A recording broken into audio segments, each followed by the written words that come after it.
Welcome to another Potlatch #1 Federal Credit Union broadcast of Lumberjack basketball. Join us as we bring you the action live from the court with Tim Parrish. We want to take a moment to thank all of our Lumberjack sports sponsors and hope you'll do the same. Without them, these broadcasts wouldn't be possible. Now for the countdown to tip-off with Tim Parrish, and go Lumberjack!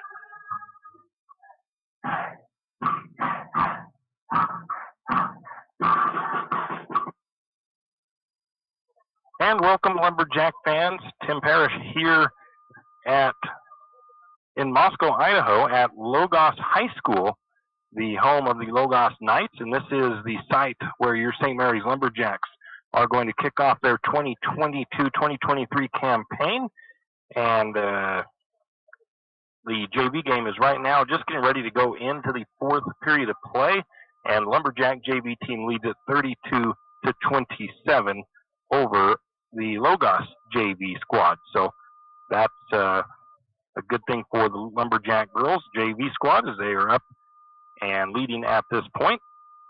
So it's going to be a good finish for them, though. That game is pretty close. It was a fairly cold drive up here. It's nice that we are in the basketball season, as it is about 27 degrees outside here in Moscow. So it's a pretty chilly night. So we're going to have our Potlatch countdown to tip-off, Potlatch #1 Federal Credit Union countdown to tip-off coming up here shortly. But first, we're going to take a quick break and hear a word from our sponsors to get things rolling here tonight for some Lumberjack basketball. T1FCU's Ascend Checking is a simple, free checking account that gives you the flexibility to earn dividends. Plus, get anytime account access with online and mobile banking, mobile deposit, and no minimum balance requirements. So level up your finances with an Ascend checking account. Learn more at t1fcu.org/ascend. T1FCU, your community, your credit union. Insured by NCUA. Kenny and the crew at 10th Street Superstop invite you into the biggest convenience store in town. 10th Street Superstop is your one-stop shop for gas, propane, snacks, and ice-cold drinks. Stop in for breakfast or lunch, breakfast burritos and pizza to paninis and fajita burritos. 10th Street Superstop has something for everyone. Whether you're headed to a Lumberjack game or out into the woods, 10th Street Superstop is the place to stop for anything you may need. 10th Street Superstop on North 10th Street in St. Mary. Do you have a hazardous tree on your property? Do you need some trees or brush removed in preparation for a home, shop? You need to call Andy's Arbor and Site Clearing. Andy's Arbor and Site Clearing specializes in the removal of dangerous trees, pruning, thinning, and chipping. Andy's Arbor and Site Clearing also has a bucket truck for those hard-to-reach areas. So if you're in need of thinning, tree removal, and site preparation, call Andy's Arbor Site Clearing. That's at 208-582-2134. That's 208-582-2134. Andy Arbor and Site Clearing. With stage 1 and 2 of the sports complex nearly complete, the Lumberjack Booster Club thanks Archie's IGA, Shift and Grind, and the St. Mary's community for their fundraising effort and continued support in making this sports complex come to life. The next stage will be the sprinkler system. The Booster Club is looking for new members. If you have kids in high school or soon entering high school, now is the time to get involved with the Booster Club. For more information on how you can help with the sports complex or questions about becoming a member, contact Donnie Masterson at 208-582-1802 or by email at golumberjacks@gmail.com. And as always, go Lumberjacks! Are you an enthusiastic sports fan? Want to have fun and get in on the action? Heck, yes. That'd be awesome. Have great attention to detail? Want to stay active? Definitely. Want to give back to the student athletes in your community? Obviously, yes. Then you'd make an excellent high school sports official. We need more officials in Idaho, because with no high school officials, there are no high school sports. Sign up today at highschoolofficials.com. Archie's IGA is not only a proud supporter of Lumberjack sports, but a proud supporter of the St. Mary's community and shopping locally. When you shop local, you help businesses support other local businesses, as well as helping your local businesses to provide jobs. Did you know that local business taxes help maintain communities? and counties by fixing roads and maintaining recreational facilities, local business owners invest in the community and have a vested interest in the future of our community. So won't you help Archie's IGA by supporting your local businesses and shop locally? Oh yeah, and let's not forget those lumberjacks. Janelle Martin Holmes, your Farm Bureau insurance agent in St. Mary's, is a proud lumberjack supporter because they're her hometown team. When it comes to insurance, that's also one reason so many people in St. Mary's choose Farm Bureau insurance. They have a complete line of insurance products, including auto, home, commercial, and life, plus they have great customer service and competitive rates. And they're also a local company with local agents right here in St. Mary's. So let's hear it for our hometown team. Contact Janelle Martin Holmes, your local Farm Bureau insurance agent in St. Mary's at 105 North 8th Street, St. Mary's. And I do apologize, got a little carried away with that break there. I thought it went a lot longer than it did, but we are back, and this is the Potlatch #1 Federal Credit Union countdown to tip-off as your Lumberjacks are set to take on the Knights here tonight, the Logos Knights in Moscow in non-league action. So Lumberjacks looking to hopefully get their season off started nicely tonight with a win. The JV team currently leading over the Knights here 34-22 as they've got 6 minutes to go in the fourth and final period of play. So, with that being said, let's go ahead and start our Potlatch #1 Federal Credit Union countdown to tip-off here, and we'll take a quick look at the current standings for the 3A Central, or the 2A Central Idaho League, as a few teams have gotten underway already. And the Lumberjacks have a couple of new teams in the league this year, as you well know from football and volleyball. The Kellogg Wildcats and the Priest River Spartans are down into the 2A Central Idaho League. And the Kellogg Wildcats, they get their season, I guess you could say, underway on November the 18th, as they will be having the Silver Valley Tournament up in Kellogg, and that is Friday. That's when they get underway with their season. Priest River Spartans, they're going to be hosting Kootenai on the 17th, which is Thursday. Of course, tonight you've got the Lumberjacks here in Moscow to take on the Logos Knights. And then Grangeville, they are off to an 0-2 start. It looks like they made a trip down south. They took on Melba on the 11th. They lost to Melba 56-31. And then they played Coal Valley Christian, another team down south, on the 12th. And they lost to Coal Valley Christian by a score of 57-42. They are taking on 3A McCall Donnelly tonight in McCall. Orofino, they are currently 0-1 on the season. They lost to McCall Donnelly 64-48. According to the schedule, they played Kendrick last night, but there was no score posted at the time of me putting my pregame together. So I do not know how that game went. And the Maniacs will be hosting Timberlake on November the 18th, which is Friday. Taking a look at the 2A power rankings, and these are the early power rankings according to idahosports.com. I did not look at the Max Preps power rankings to start the season, but it's Melba at number 1, Ryrie at number 2, Ambrose at number 3, Soda Springs is number 4, and North Fremont is number 5. We're going to take a quick break. We'll come back with more of the Potlatch #1 Federal Credit Union countdown to tip-off after this. Tax time is here again. I know. It's not your favorite. But at H&R Block, tax time is our favorite time of year. It's when our tax pros get to do what they love the most, help people. By getting to know you, they can make sure your return gets done right. It's not just about numbers, boxes, and forms. It's about personal care. So you get every credit and deduction you deserve. And with an average of 10 years experience, our tax pros get your taxes done right. It's one of the many ways Block has your back. Any adventure, any task, anytime, there's a Yamaha utility ATV for any ride and any rider.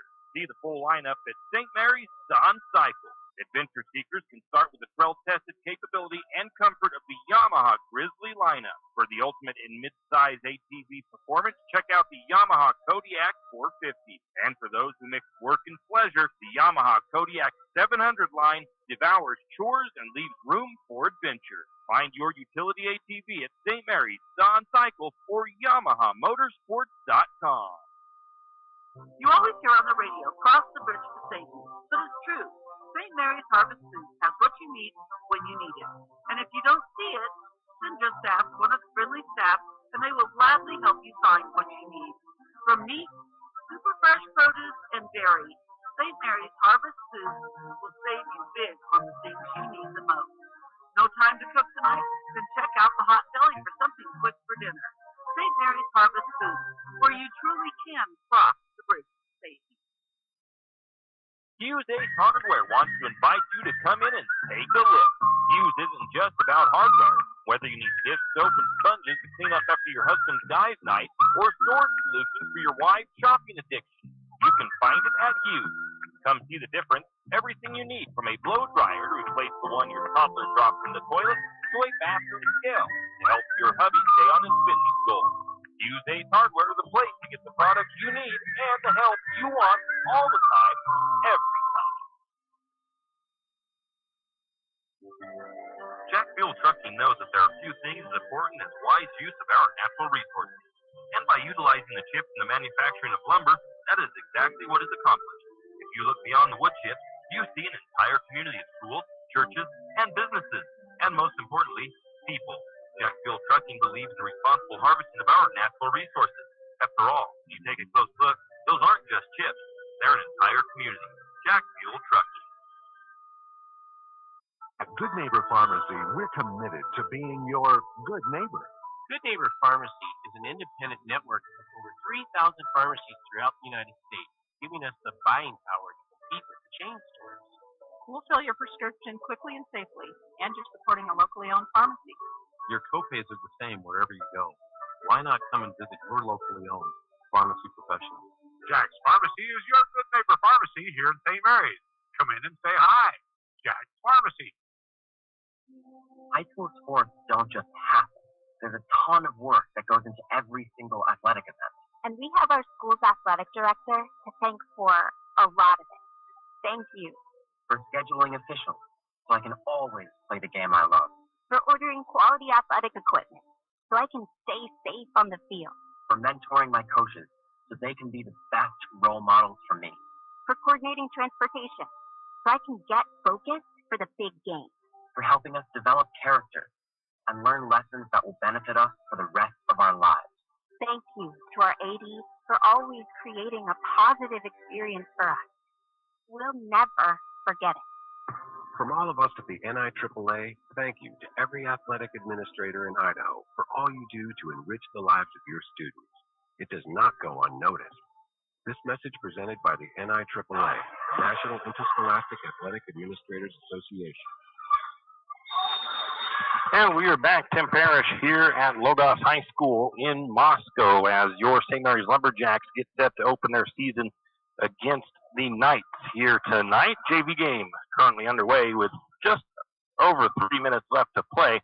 JV girls still holding on to a 36-24 lead and looking to get their first win of the season here tonight, just like the varsity girls will be looking forward to here in, well, they were supposed to start at 7:30.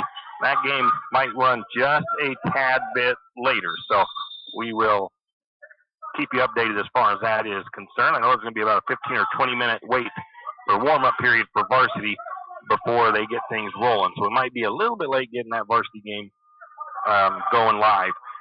So we will continue our pregame and continue giving you information on everything, and we will hopefully fill it up with some other stuff if we have to.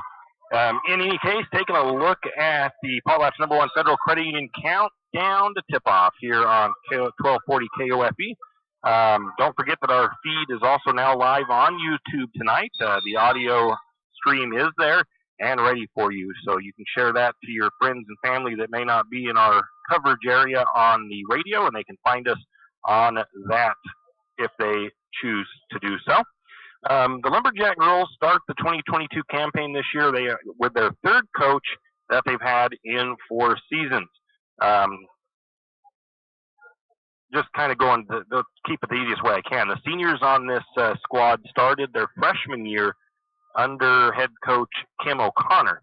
And then the next 2 years, it was Coach Krumhauer, Gary Krumhauer. And then this year, they are going to be, the seniors, that is, are going to be finishing off their high school careers with Miss Dakota Wickard as their head coach. Dakota, she was the JV coach for the last 4 years, though, so there is the continuity there. That there is the players know her, they know her style, so that is going to help, I'm sure, with that transition into her position now as the head coach. Talked to a few girls. They really like Miss Wickard, and we're just going to see how these girls can do in their first game action of the season. Because last year, well, the girls, it was not the season they would like to remember, obviously. They won just one game last year, and they averaged 22 points per game. So a couple of numbers that you really don't look at and say, I'm proud of those numbers if you're the team or anything like that. So those are going to be a couple of things that they're definitely going to want to improve on this year, and they want to be able to compete for district title and a chance at the state tournament trip. One of the biggest areas that the girls need to improve on from last year, and this was the biggest one that hurt them all season long, was the turnover column, as the Lady Jacks averaged 34 turnovers per game last year, and that is just a unhealthy number for winning games, to turn the ball over that many times. It does a couple of different things. It gives the opponents extra opportunities, obviously, to run that score up, and it takes away your opportunities to score and to keep close and all that, or takes away your opportunities to win the game, obviously, as well. So that's the biggest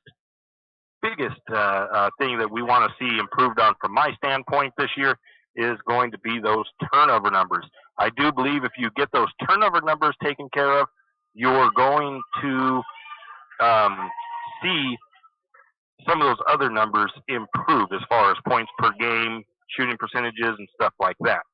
So we'll just have to wait and see how that is going to take place. On the other side of the ball, and this is where another kind of interesting fact with that turnover numbers, teams against St. Mary's only average 53 points per game. So even with those turnovers, St. Mary's defense didn't play too bad and still kept the other team from being able to really, really get those scores, way up there, because you'd think with 34 turnovers, you might see more than a 53 point per game average for opponents. So the defense didn't do too bad as far as that's concerned. The defense, like I said, defense didn't play too bad. The Jacks on defense last year, they did average 7 steals per game, which I think is a pretty good number for girls basketball. And they did average 19 defensive rebounds per game as well. So again, some pretty good numbers there for the Lumberjack girls on the defensive side of things. A lot of their struggles, once again, came on the offensive side of the ball. We're going to take another quick break here from Moscow at the Logos High School, home of the Knights, where the Lumberjacks open up tonight in non-league action. 2:31 to go in the JV game, and the JV girls lead it 36-20. Their scoreboard for the home side has some numbers out. I think it might be 36-25, with 2:31 to go in the game. And we'll hear from a word from our sponsors and come back with more.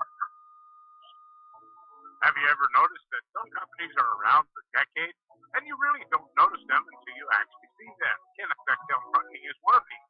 Kenneth Bechtel Trucking has been a fixture in St. Mary's for decades and still is a community-involved business. Take the time to thank these entrepreneurs. They quietly make it on their own and make our community all the better for it. Kenneth Bechtel Trucking. Give them a call today at 245-7209. Kenneth Bechtel Trucking, a community staple and Lumberjack supporter. Good luck, Jack. Afraid to touch that breaker box? Need some rewiring done? Call the professionals at M&S Electric. With nearly 40 years experience, there's no job too big or too small. From industrial and commercial to residential and service work, M&S Electric isn't afraid. Serving Benawah, Shoshone, Kootenai, and Latah counties, M&S Electric has you covered. Overhead work, M&S can do that too with their bucket truck. M&S Electric, 408 Main Avenue, St. Mary's. Give them a call, 208-245-3890. No job too big, no job too small. We do them all. M&S Electric. For all your plumbing needs, call Nick's Plumbing and Heating. With Nick's professional staff, you can be assured of guaranteed quality products, installation, service, and repair of all of your plumbing. So if you have plumbing needs or problems, call the good folks at Nick's Plumbing and Heating. Call 245-5460. That's 245-5460. Nick's Plumbing and Heating. Installation, service, and repair when you need it. Nick's Plumbing and Heating, St. Mary's. When you need that morning pick-me-up before work or school, there's one place that comes to mind. It's a place that loves our community, the St. Mary's Lumberjacks, and all the local businesses and people in our village. Shift and Grind in St. Mary's is all about the community. Whether it's helping raise money for the Booster Club or for a family in need, the Shift and Grind family are always ready to help. So be sure to stop by Shift and Grind for your caffeinated needs. Located at 132 First Street in St. Mary's, Shift and Grind says, go Lumberjacks! Looking for future leaders we can believe in? Look no further than the high school student athletes right here in Idaho. High school sports teach young people how to be effective leaders. It includes learning to listen, accepting responsibility, being a good role model, and it's about respect. The result, it transcends sports. It gives us hope for the future. This message presented by the Idaho High School Activities Association and the Idaho Athletic Administrators Association.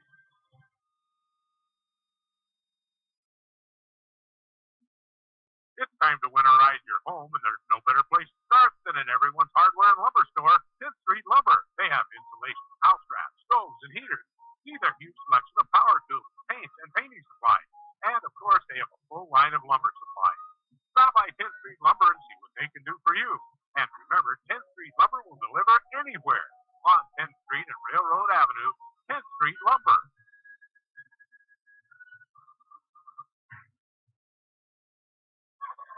And we are back here with the Paulette's #1 Federal Credit Union countdown to tip off here as your St. Mary's Lumberjacks are in Moscow to take on the Logos Knights here in non-league action on a cold Tuesday night.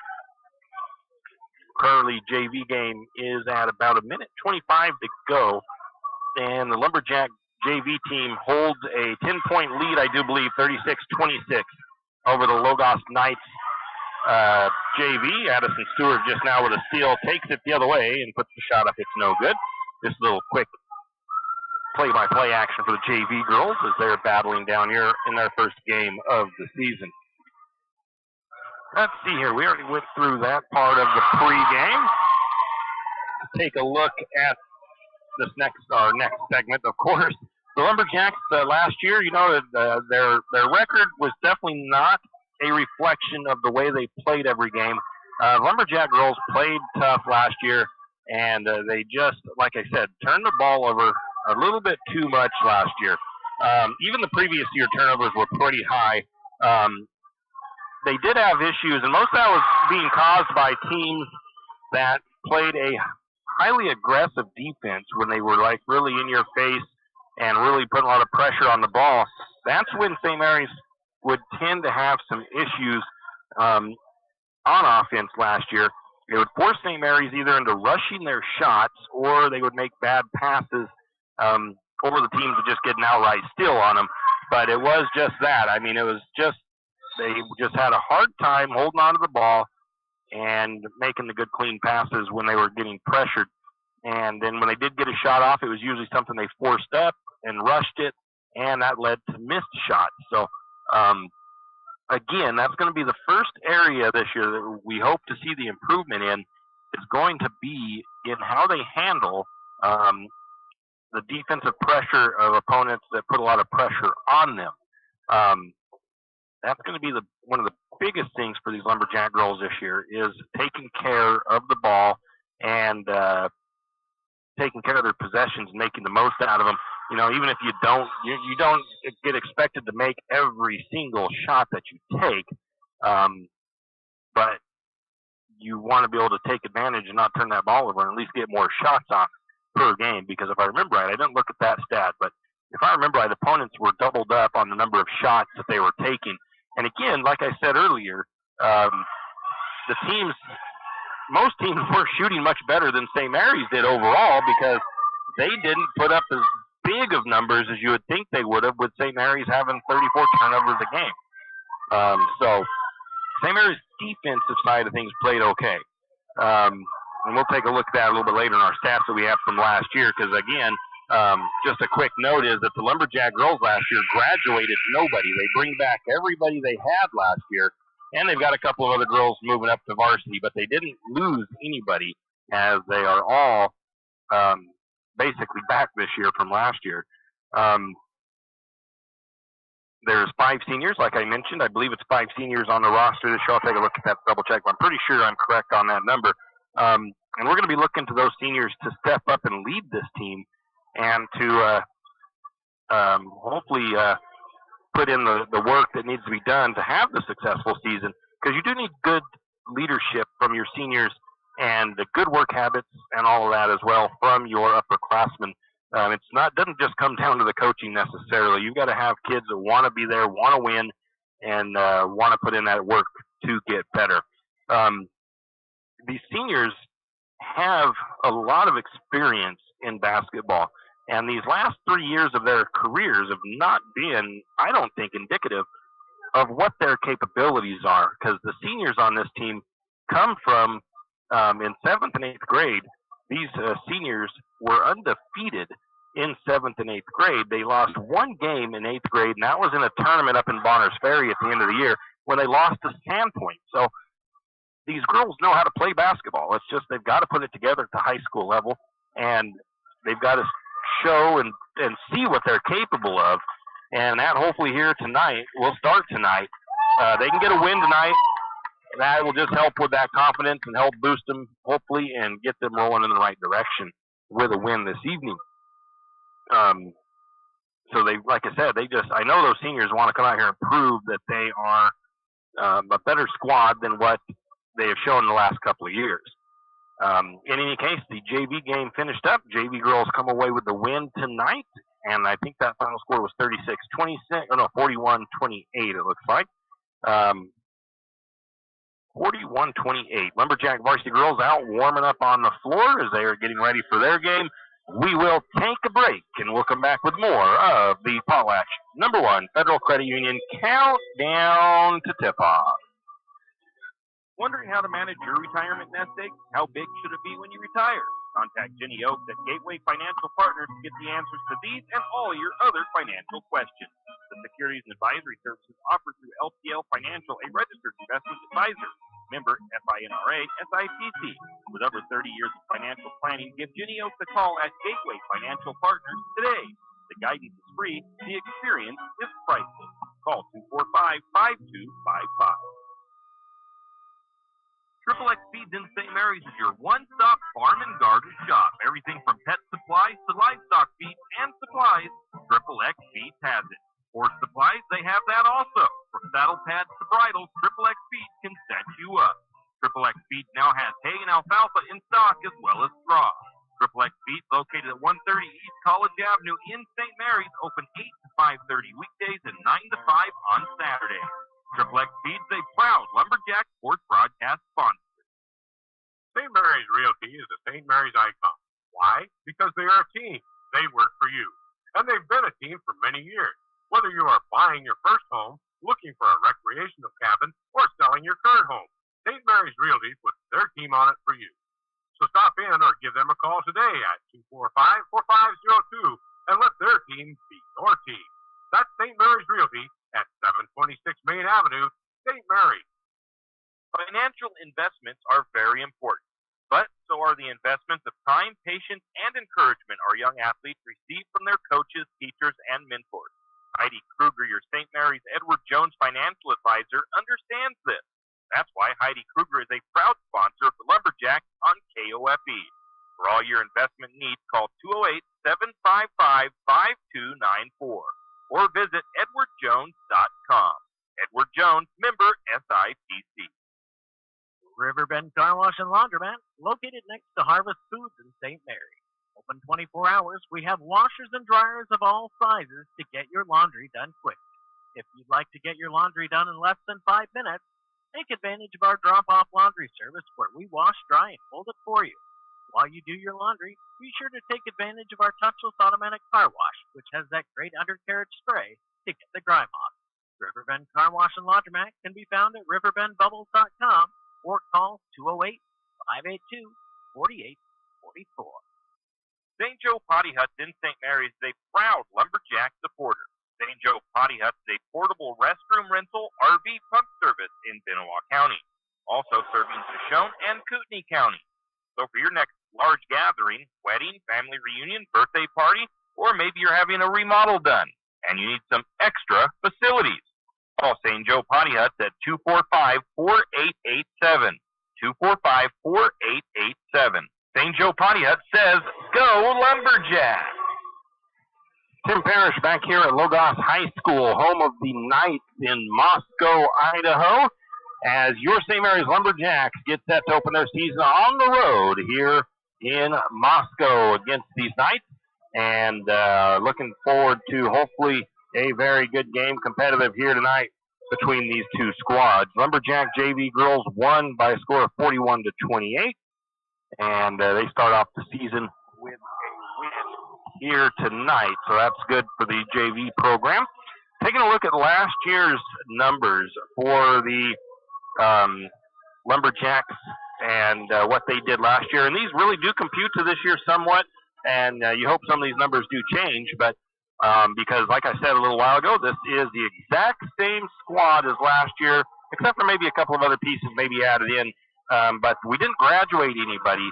There was a freshman class that came in, so really we added, if nothing else, to the program. You always have some players that either don't come back and play or for whatever reasons, but pretty much it's the same girls from last year as it was that it is tonight. So there's room to see improvement, and hopefully it'll be noticeable. As a team, the Lumberjack girls last year shot just 27% from the field. These are all numbers. Most of these numbers are definitely numbers you want to see increase this year, except for some of them, obviously. We'll point those out as we go through this. But Lumberjack girls, they averaged 27% shooting from the field. Not the greatest of numbers. 16% from three-point range. Again, you want that number higher. Free throw percentage, 50%. And again, you still want that one higher. From a girls' basketball standpoint, I would have to really find out, but you probably want that around 65, maybe even 70% from the free throw line. So that got a little bit of work there. Rebounds, St. Mary's did a pretty good job on that number last year, where they averaged 27 rebounds per game. Not bad at all there. 7 steals per game on defense. Here's that ugly one that reared its head that I talked about, and I've really pushed on so far in this broadcast, is turnovers from last year. The Lumberjacks averaged 34 turnovers per game. That is just a number that you cannot have if you want to be successful. If you're going to have 34 turnovers, you have to have a perfect offense and make every single shot that you get to take, because you're not going to be able to keep up with teams if you're giving them the ball 34 extra times, essentially, on a game. The Lumberjacks averaged around 6 assists per game. That's a number that you probably want to see a bit higher if you're the head coach. Opponents, I don't have any stats for percentages average-wise from the opponents. Individually, again, here's numbers that you probably want to see higher from your top girls. On the scoring side, Tacey Watkins, a senior, and Stacy Mitchell, a senior this year, both averaged 5 points per game. And then a sophomore that spent about half her time on JV and half her time on varsity, Sammy Sint, averaged 5 points a game as well, which that's fine.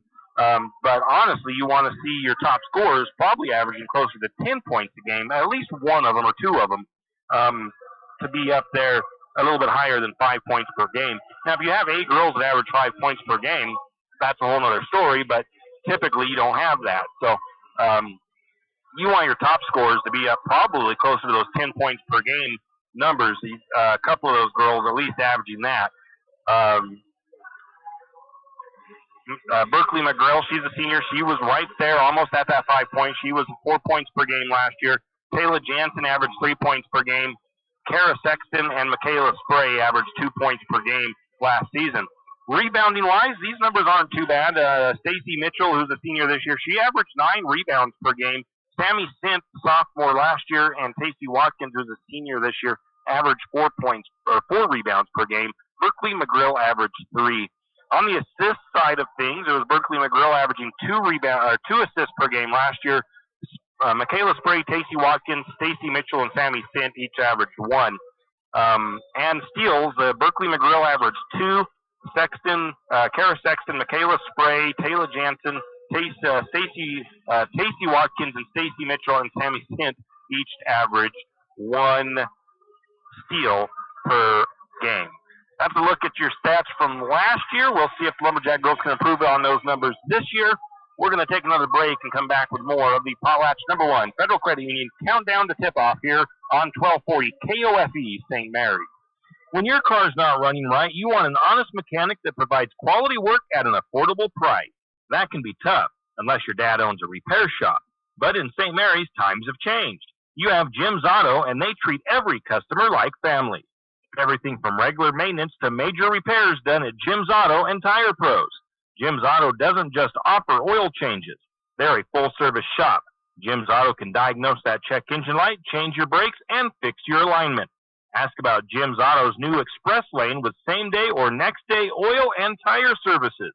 And don't forget, Jim's Auto is an authorized Tire Pros dealer with nationwide warranty, service protection plan, and free roadside assistance. Jim's Auto and Tire Pros, located at 69 Milwaukee Road, St. Mary's. It's back. The workwear sale at Timber Country in St. Mary's is on now. Deals on Carhartt, Key, flannels, and much, much more. How about 25% off of Carhartt jackets and vests? It's Timber Country's workwear sale going on now at Timber Country on Main Street in St. Mary's.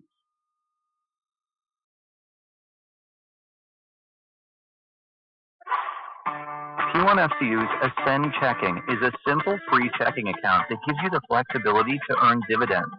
Plus, get anytime account access with online and mobile banking, mobile deposit, and no minimum balance requirements. So level up your finances with an Ascend checking account. Learn more at t1fcu.org/ascend. T1FCU, your community, your credit union. Insured by NCUA. Kenny and the crew at 10th Street Superstop invite you into the biggest convenience store in town. 10th Street Superstop is your one-stop shop for gas, propane, snacks, and ice-cold drinks. Stop in for breakfast or lunch, breakfast burritos and pizza to paninis and fajita burritos. 10th Street Superstop has something for everyone. Whether you're headed to a Lumberjack game or out into the woods, 10th Street Superstop is the place to stop for anything you may need. 10th Street Superstop on North 10th Street in St. Mary's. Do you have a hazardous tree on your property? Do you need some trees or brush removed in preparation for a home, shop? You need to call Andy's Arbor and Site Clearing. Andy's Arbor and Site Clearing specializes in the removal of dangerous trees, pruning, thinning, and chipping. Andy's Arbor and Site Clearing also has a bucket truck for those hard-to-reach areas. So if you're in need of some thinning, tree removal, and site preparation, call Andy's Arbor and Site Clearing. That's at 208-582-2134. That's 208-582-2134. Andy's Arbor and Site Clearing. With stage 1 and 2 of the sports complex nearly complete, the Lumberjack Booster Club thanks Archie's IGA, Shift and Grind, and the St. Mary's community for their fundraising effort and continued support in making this sports complex come to life. The next stage will be the sprinkler system. The Booster Club is looking for new members. If you have kids in high school or soon entering high school, now is the time to get involved with the Booster Club. For more information on how you can help with the sports complex or questions about becoming a member, contact Donnie Masterson at 208-582-1802 or by email at golumberjacks@gmail.com. And as always, go Lumberjacks! Yeah, we are back, and since we ended on that there promotion commercial for the Lumberjack Booster Club, I don't have all the details right now in front of me for that, but the Lumberjack Booster Club Hall of Fame banquet is going to be on December the 2nd. So be aware of that. Mark your calendars for that event. And I'm not going to try to remember, because I think I remember who they were honoring this year, but I don't have that information with me, so I'm not going to put out false information on that, because I don't 100% remember. But anyways, that is going to be coming up on December the 2nd. And a little bit of a update just from what I see out there. That field that has been put together by the Lumberjack Booster Club is looking mighty fine. It's got the fence all around it, backstops, dugouts. It's got the grass growing pretty nicely out there, and all the power, I believe, is in. They've got that thing just about ready to roll. I'm not exactly sure, but they might be playing some baseball on it this spring, softball, maybe. Who knows? I'm not 100% sure yet. So it's going to be interesting to see, but that field is starting to look pretty good out there. If you get a chance to, and you do see anybody from the Booster Club or any of those guys, Donnie Masterson, be sure to thank them for what they've done to organize that and get that together. And they'll probably tell you to thank all the donors in town who donated and helped to raise the funds for that project. We want to give them a shout out as well, because none of it would be possible without not just the Booster Club, but the great support that Lumberjack Athletics get in the community, and not only for the Booster Club, but also for us here on Coffee Radio with our broadcast. We would like to thank all of our sponsors for all the support that they give us as well for what we do. Now back to the Paulette's #1 Federal Credit Union countdown to tip-off, as we are 6 minutes away from opening ceremonies and the tip-off for this game. Taking a look at the Logos Knights here. They are the 1A D1 White Pine League. That is, they are down below the Lumberjacks in their league that they are in. Last year, not much different than St. Mary's. They did have a few more wins than the Lumberjacks, but they still had a rough year. They were 5-14 overall and 2-12 in league play. So they're another team that's they're looking to get that first win here tonight too. Obviously, they want to get their season off on the right foot with confidence and to help build that confidence going into the season. Last year, they only scored 33 points per game while allowing 47 points per game. I don't know any other stats aside from that, so I don't know if maybe they were a turnover heavy team last year, or if they just didn't quite have what they needed to get things going offensively. But so we can't really speculate or talk anything on that. They do have some pretty tall players down there on the warming up for their team, so they do maybe have. Maybe not. It might be a pretty close, even match as far as height is concerned in the program. This is the first meeting of these two teams that I know of. I didn't delve into it too much to see if we had ever played them before. But for as long as I've been here in St. Mary's and doing this and being part of Coffee Radio, I can't remember us ever playing the Logos Knights in just about any sport. So this is a new team for the Lumberjacks, from what I understand. Like I said, they had a similar season. They had just a 5-win season last year. The team is basically an unknown, and this could be considered a fairly important game for both teams. Like I said, they want to get the team, their season started off right. I mean, everybody obviously wants to win every single game, but to start your season off with a win is just as important as winning that second or third game. The Knights, they have a younger roster than St. Mary's. They do have just 3 seniors, a couple of juniors, a couple of sophomores, and 4 freshmen on their roster. So I'm going to be curious to see who their starters are tonight. So that's a quick look at the Logos Knights here. Let's see, we'll just keep it right here for right now. We'll take one quick break, and then we'll be back with some more. Are you an enthusiastic sports fan? Want to have fun and get in on the action? Heck, yes. That'd be awesome. Have great attention to detail? Want to stay active? Definitely. Want to give back to the student athletes in your community? Obviously, yes. Then you'd make an excellent high school sports official. We need more officials in Idaho, because with no high school officials, there are no high school sports. Sign up today at highschoolofficials.com. Archie's IGA is not only a proud supporter of Lumberjack sports, but a proud supporter of the St. Mary's community and shopping locally. When you shop local, you help businesses support other local businesses, as well as helping your local businesses to provide jobs. Did you know that local business taxes help maintain communities and counties by fixing roads and maintaining recreational facilities? Local business owners invest in the community and have a vested interest in the future of our community. So won't you help Archie's IGA by supporting your local businesses and shop locally? Oh yeah, and let's not forget those lumberjacks. Janelle Martin Holmes, your Farm Bureau insurance agent in St. Mary's, is a proud Lumberjack supporter because they're her hometown team. When it comes to insurance, that's also one reason so many people in St. Mary's choose Farm Bureau insurance. They have a complete line of insurance products, including auto, home, commercial, and life, plus they have great customer service and competitive rates. And they're also a local company with local agents right here in St. Mary's. So let's hear it for our hometown team. Contact Janelle Martin Holmes, your local Farm Bureau insurance agent in St. Mary's at 105 North 8th Street, St. Mary's. Tim Parrish back with the Paulette's #1 Federal Credit Union countdown to tip-off here on 1240 KOFE in St. Mary's. And we've only got we've got the next game this week for the Lumberjack girls is on the 17th, which is Thursday. They will be hosting the Kendrick Tigers. We will not be broadcasting that game. It's also going to be a special night for the Lumberjacks. They're going to be honoring our local veterans, and all veterans, but local veterans as well, in that game. And they are asking that all American Legion Post members and veterans come on out to the game to be recognized. So that's going to be on Thursday for that game when they host the Kendrick Tigers. Looking at some of the other parts of the schedule, let's see here. Lumberjack girls, the JV girls actually will play Lakeside November the 17th. Oh, no, that's going to be Lakeside November the 17th, not Kendrick. My apologies. I don't know why I thought it was Kendrick, but it is Lakeside on Thursday. So be sure to remember that and mark it down on your calendar.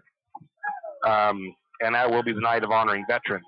The Lumberjack boys started their practices on Friday of last week, and they will open up their regular season action against the Logos Knights, but they will be opening up at St. Mary's. It'll be a home game, and we do plan on being back in time from our trip for that game. So that's that schedule for you. And now we're just about ready. We're probably going to have a national anthem here in a minute. And then we'll be doing some starting lineups, and then we will be getting this game underway. So, quick look at the roster for the Lumberjacks. I haven't done that yet. Hopefully I got a quick time, so I may not. But anyways, Lumberjacks have 12 players on their varsity roster. And your Logos Knights.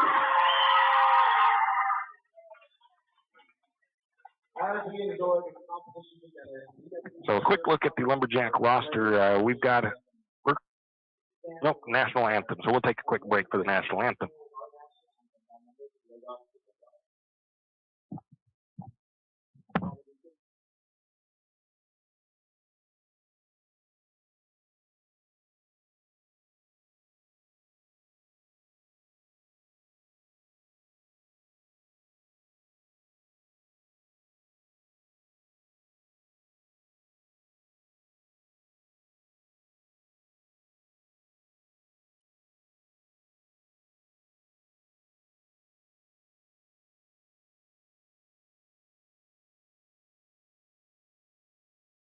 And now for the national anthem.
And that was the national anthem performed by the Logos Choir.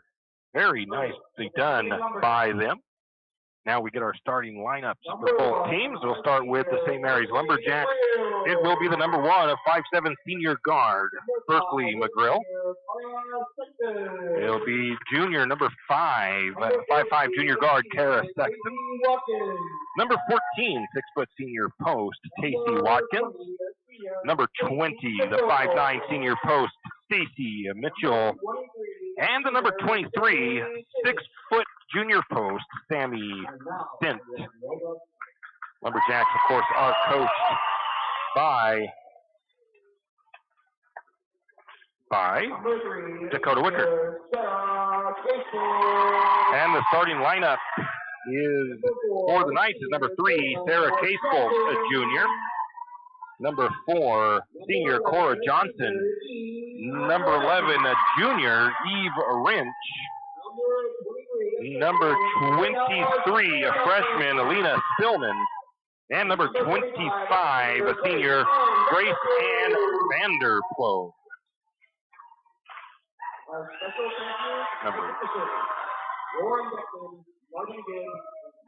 So that is the starting lineups for both teams.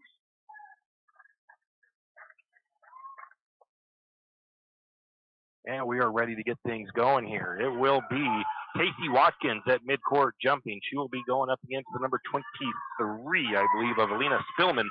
Lumberjacks will be going left to right on your radio dial, wearing their green and gold. The Knights in all white with black highlights and piping on their jerseys. Opening tip is up, controlled by the Lumberjacks. Kara Sexton feeds it over to the number 1 of McGrill. McGrill goes down to the baseline on the near side. Backs back to the top of the key for the Lumberjacks. Over to the right side or the left side to Sammy Stint, who works up top, picks up her dribble. She's looking for an outlet. She's going to try to feed it over top to Watkins, and it's going to be taken away by the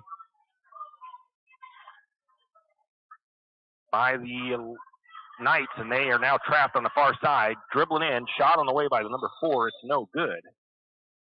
Hits the top of the backboard, goes out of bounds. And that'll be a team rebound for Lumberjacks. Lumberjacks having a little bit of backcourt pressure, looking to get it up the field. Down the far side is Sammy Stint, all the way to the baseline, drives to the bucket, and that's going to be out of bounds as that shot was off the mark. And I think I'm going to have to call it a turnover on Sammy Stint as she just threw that one way off the mark. She got bumped going up and under. And it's back into the hands of the Knights. They bring it down far side of the floor in the hands of Johnson. Johnson to the top of the key now to Wrench. Wrench guarded by McGrill. Back to Johnson. Back to Wrench up top. She's going to take a step just barely inside the three-point line. Instead, dishes it back out to number 3 of Casebolt, and she's going to knock down the three-pointer for the Logos. Lumberjacks then turn the ball over. And we're going to tie up. I didn't see a turnout over for the Lumberjacks going the other way. But I think we got a steal by the Knights. So we get a jump ball here on the near side. And the Knights keep possession.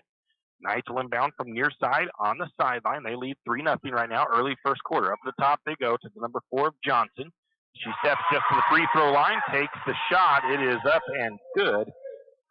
And Cora John and the Knights are up 5-0 on the Lumberjacks.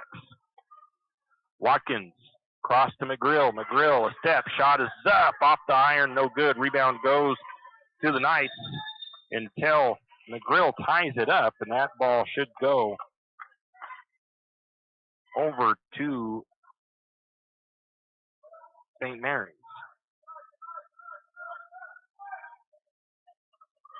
Going to get the ball down into Stacy Mitchell. She takes a shot from the low post. It won't fall.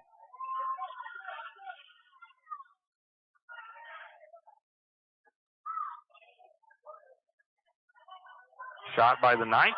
No good. Rebound goes to Watkins.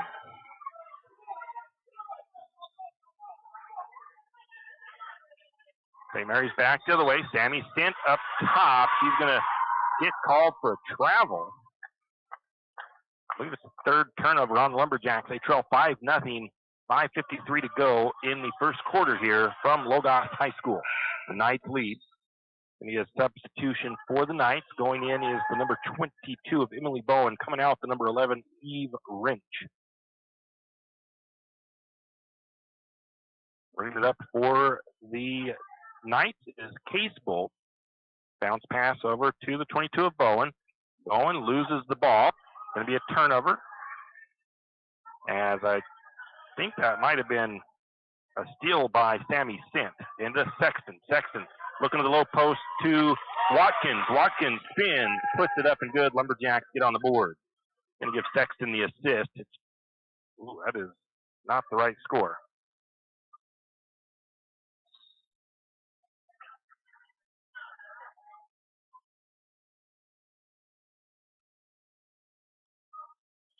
So I had an extra score on there somewhere by somebody.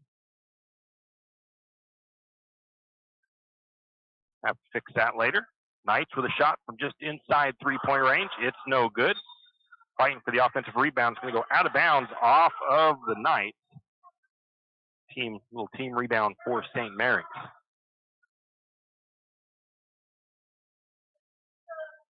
St. Mary's gets the inbound pass. Some pressure coming from the Knights. Back to the way underneath to Mitchell, and Mitchell puts it up and good. Didn't see who somebody gave the assist there. Marked as a team assist right now because I didn't see who it was. Knights working it around the top. Out to the number 25 of Vanderplug. She works her way down to the near side on the wing. Now gets it over to Johnson. Johnson loses the dribble out of bounds. No, they're going to say it stays with the Knights. So it must have been tipped out by St. Mary's.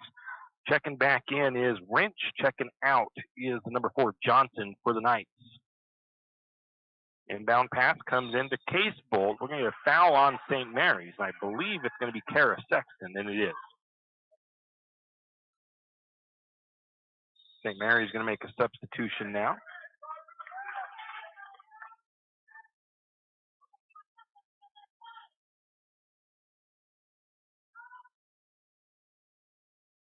Got to figure out where that's coming in. St. Mary's made a substitution as Michaela Spray comes into the game. That shot is up and good by the number 25, and it's a three-pointer by Vanderplug.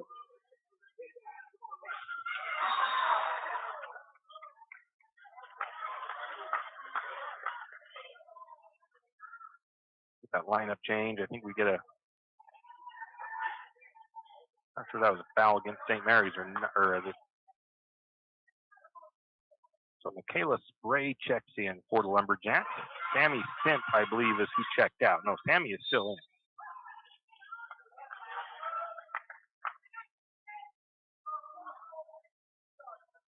Sarah Sexton was who came out. I think we might have had a couple of fouls there. Not showing. Well, there is one foul on the Knights. Spinning into the paint is going to be Berkeley McGrill, and that was a nice move by Berkeley, but they're going to call her for a travel. Lumberjacks trail 8-4 with 4 minutes to go in the first period of play. Up to the right wing, left wing actually, now to the low post, and that's a little bit of a late. No, they're going to call it a jump ball as the number 23 went up, Spillman, and they call it a jump ball. The possession will stay with the Knights. Inbounding it for the Knights is Vanderplug. From baseline, near side of the floor, gets it in. Stacy Mitchell, though, swatting that ball out of bounds with a deflection. Ball will stay with the Knights. They'll still inbound from baseline, right side of the bucket. Looking to get it in. Good defense by St. Mary's. They go to the low post. Lumberjacks quickly crash on her defensively.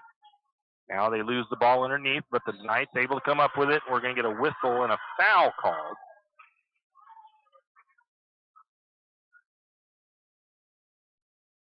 They're going to call Tacey Watkins with the foul.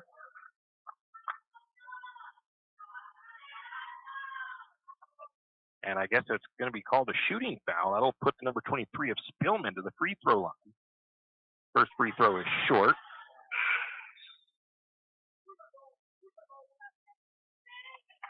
Going in for the Lumberjacks, the number 24.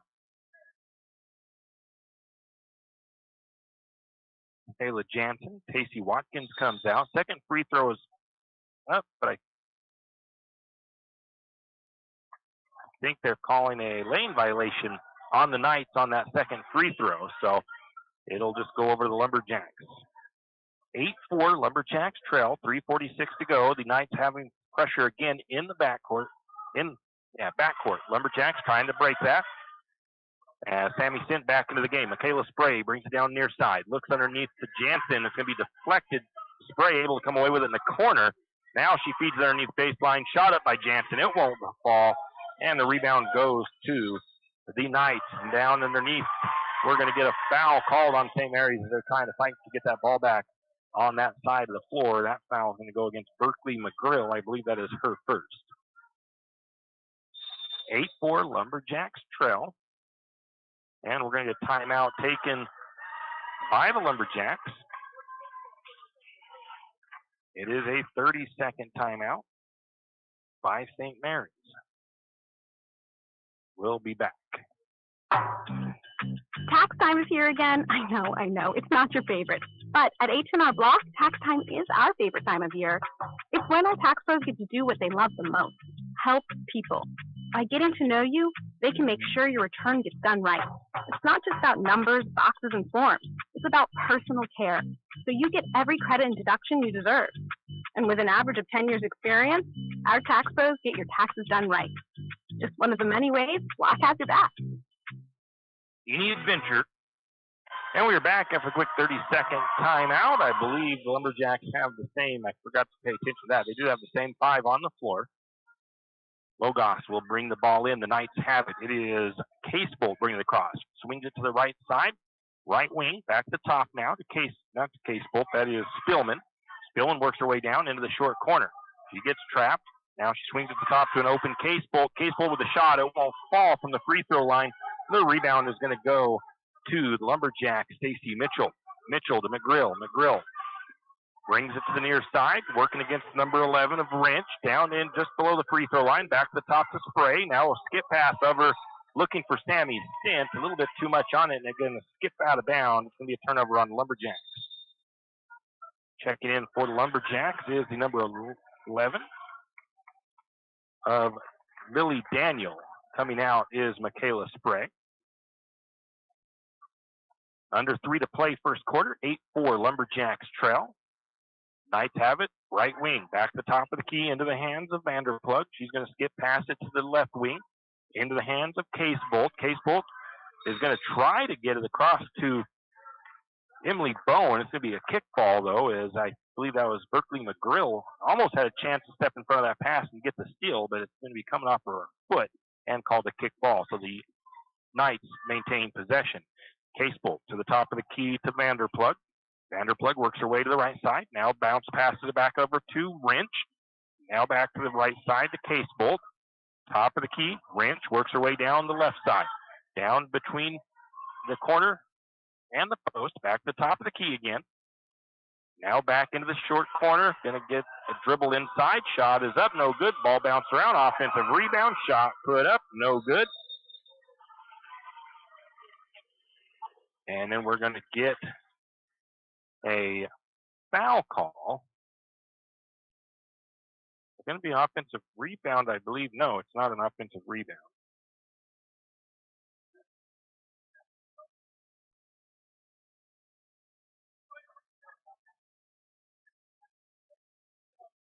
It's going to be St. Mary's ball. It's going to be a jump ball call, possession to St. Mary's.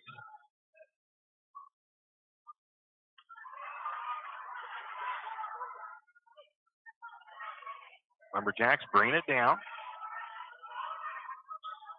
Shot is up from three-point range. No good. Bounced around. Rebound goes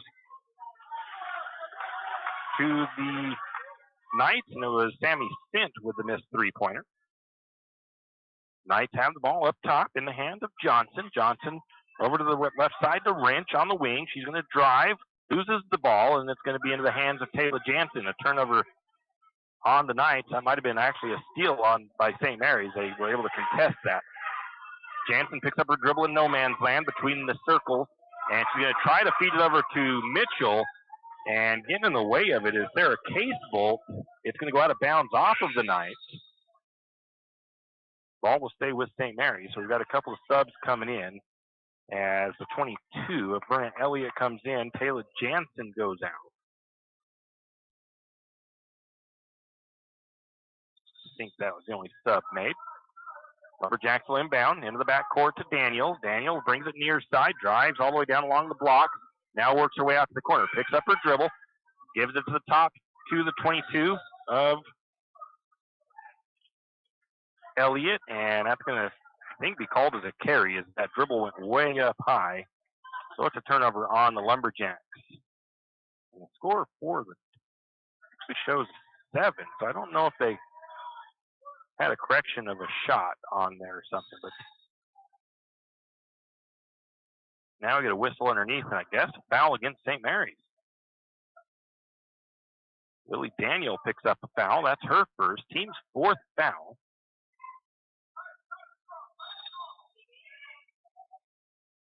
The Knights have 2 fouls as well. Pass all the way to the top, barely pulled in by Johnson. They're going to get a blocked shot by McGrill. And the rebound goes to McGrill. Going to get a shot up and a foul. Count the bucket, and Lumberjacks go to the free throw line. That shot was made by Brenna Elliott. The foul was on Emily Bowen.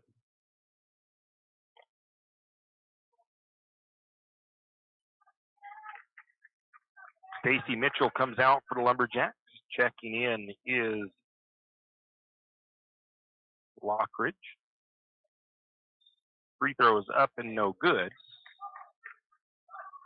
The ball's going to go out of bounds. Last touch by Sammy Sint as she tries to get the rebound. That's going to be a team rebound basically for the Knights.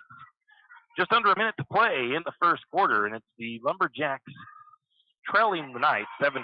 Logos with it down into the corner. The Knights into the paint. Spinning shot is up and no good. Rebound to Lockridge. And the Lumberjacks will take it the other way. Elliott over to McGrill. McGrill up to the free throw line. Shot up and good. And the Lumberjacks take the lead.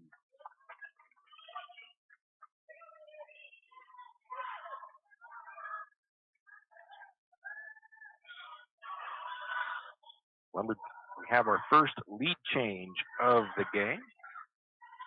3-point shot on the way, and that one is up and good. And we have another lead change. And I believe that three-pointer was Cora Johnson.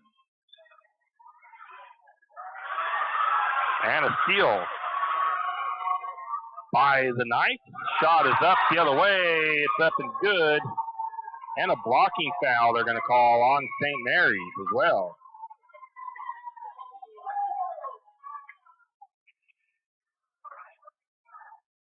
They're going to call Berkeley with the second foul, I believe, for her. Berkeley's going to come out. Checking in is Jacqueline Linnemeyer.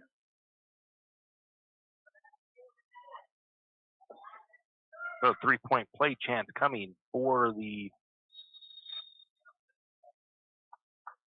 And doesn't matter, it's another lane violation by the Knights, so no free throw there. 12-8, Lumberjacks trail, 1.3 seconds on the clock, first quarter. Brenna Elliott with the ball, and the first quarter will come to an end with the Lumberjacks trailing by 4, 12-8. We'll be back. For any task, anytime, there's a Yamaha utility ATV for any ride and any rider. See the full lineup at St. Mary's Don Cycle. Adventure seekers can start with the trail-tested capability and comfort of the Yamaha Grizzly lineup. For the ultimate in mid-size ATV performance, check out the Yamaha Kodiak 450. And for those who mix work and pleasure, the Yamaha Kodiak 700 line devours chores and leaves room for adventure. Find your utility ATV at St. Mary's Don Cycle or YamahaMotorsports.com. You always hear on the radio, cross the bridge to savings. But it's true. St. Mary's Harvest Foods has what you need when you need it. And if you don't see it, then just ask one of the friendly staff and they will gladly help you find what you need. From meat, super fresh produce, and dairy, St. Mary's Harvest Foods will save you big on the things you need the most. No time to cook tonight? Then check out the hot deli for something quick for dinner. St. Mary's Harvest Foods, where you truly can cross the bridge to savings. And we are back as we get set to start the second quarter of play here. Lumberjacks shooting 50% from the floor. The Knights just 38%. So the Lumberjacks shooting percentage not too bad here. Lumberjacks will start with possession. It's going to be Elliott. No, that's Kara Sexton is back into the game for the Lumberjacks. St. Mary's trying not to turn the ball over. It's on the ground, and we've got a jump ball called, I do believe, and the possession will go to the Knights. Get you a recap of who's back on. I think it might be the starting five, except for Lily Daniel is out there. I think she's the only one that wasn't in on the start. Knights have the ball, right side, left side, now back to the top of the key, into the hands of Johnson. Johnson tries to skip past. Kara Sexton gets a steal, and we're going to get a foul.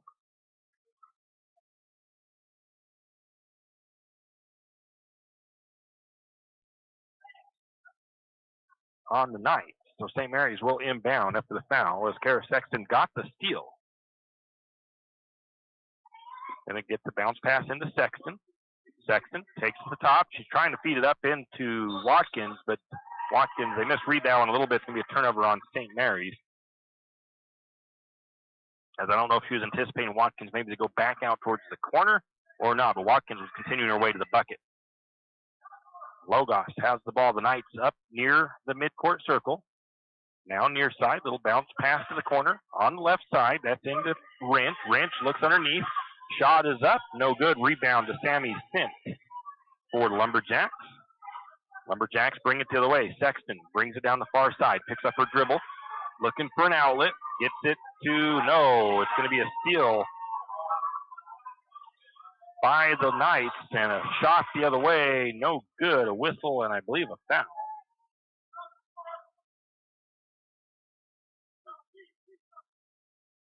That'll be a foul against Stacy Mitchell. I think that is her. It is her first foul.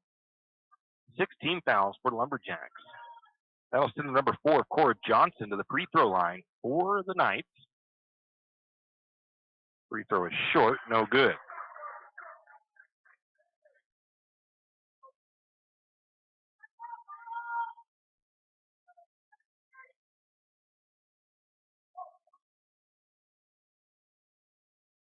Knights are 0 for 2 from the charity stripe. Quick stoppage while Stacy Mitchell gets her shoes tied. Now we're ready to get going again. Cora Johnson lines up the second free throw on the way. That one is short as well. It's going to go out of bounds, and it'll be Lumberjacks ball. Call it a team rebound. Sammy Sint will inbound from baseline. Backcourt pressure coming from the Knights into Sexton. Sexton right back to Sint. Sint looks over to Daniel. Daniel quickly gets a bunch of defenders collapsing on her. Finds Mitchell. Mitchell finds Watkins, and it's up and good. Nice ball movement by St. Mary's to break the press. And it is now 12-10. Lumberjacks trail by 2. Johnson up top for the Knights. Swings over to the left wing into Wrench. Wrench tries to split some defenders. And Casey Watkins is going to tie that ball up. Jump ball, and the possession will go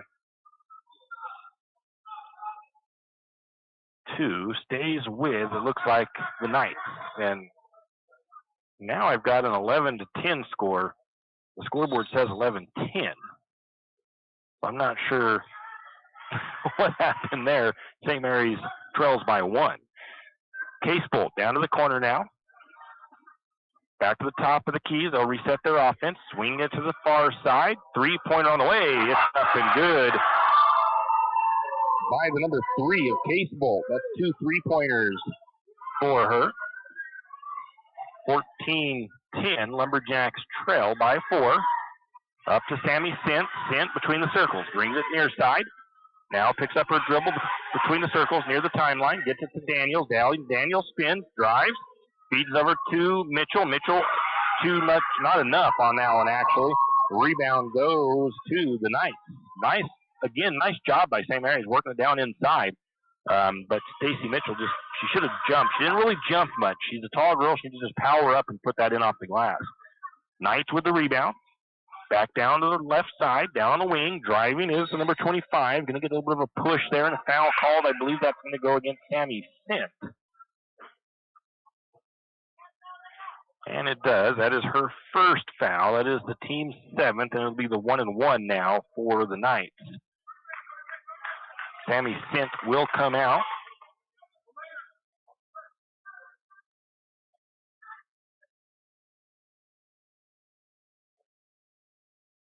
Checking in was Michaela Spray. Right into the 1-1 on the way. It is no good. Rebound goes to Watkins. I believe that was 25 with the missed free throw. Watkins trying to pass it across over here to, I'm not sure who the intended person was, but it's going to go out of bounds. Turnover on St. Mary's. Watkins is going to come out.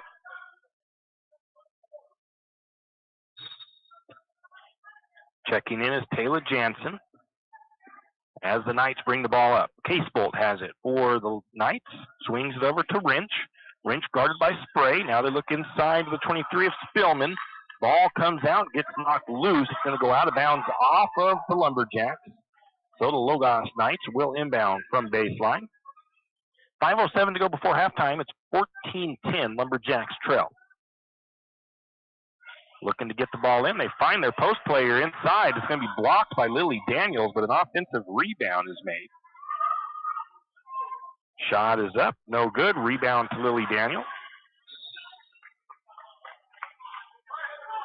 And the ball's going to go out of bounds off of the Knights. So St. Mary's will inbound from baseline near the corner down there on the right side of the floor. Well, it depends on which way you're facing. Pressure into the backcourt. Kara Sexton gets it across the timeline. Gets tripped up, and we're going to get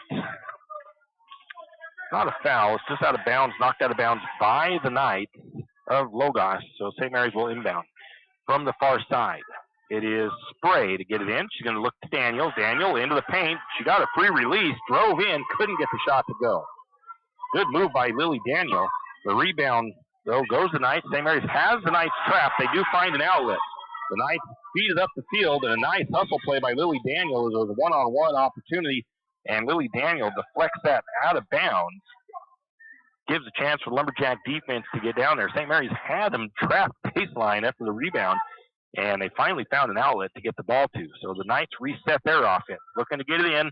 It's going to be a turnover on Logos as they tried to find their open player. It was number 11, Wrench, and it just went past her and out of bounds. So it'll be Michaela Spray inbounding from sideline.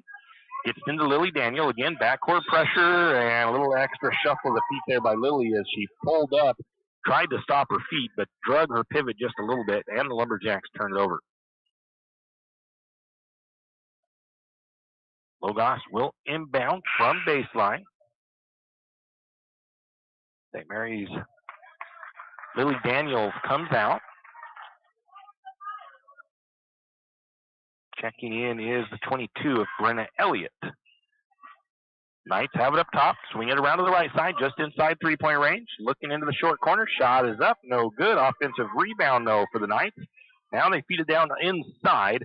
Lumberjacks defense collapses on them. They get it out to the corner. Top of the key, but going to get a little bit of a push there. And that'll be the second foul on Kara Sexton, playing some solid defense down there. Just got a little bit too much of a push there. And it's 1-1, so it'll put the Knights back to the free throw line. That's number 3 of Case Bolts, her first trip to the charity stripe tonight.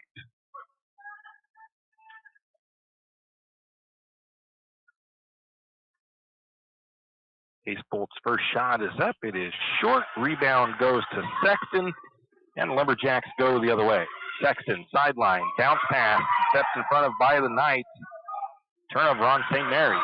Coming the other way, we're going to get a foul, and that's going to go against the number 20 of Stacy Mitchell, I believe. After her reaction, that is her second foul. Knights will go to the free throw line. Still in the 1-and-1. One more foul, though, will be double bonus. Lumberjacks getting set to sub Sammy Sint back into the game. She'll go in for Sexton.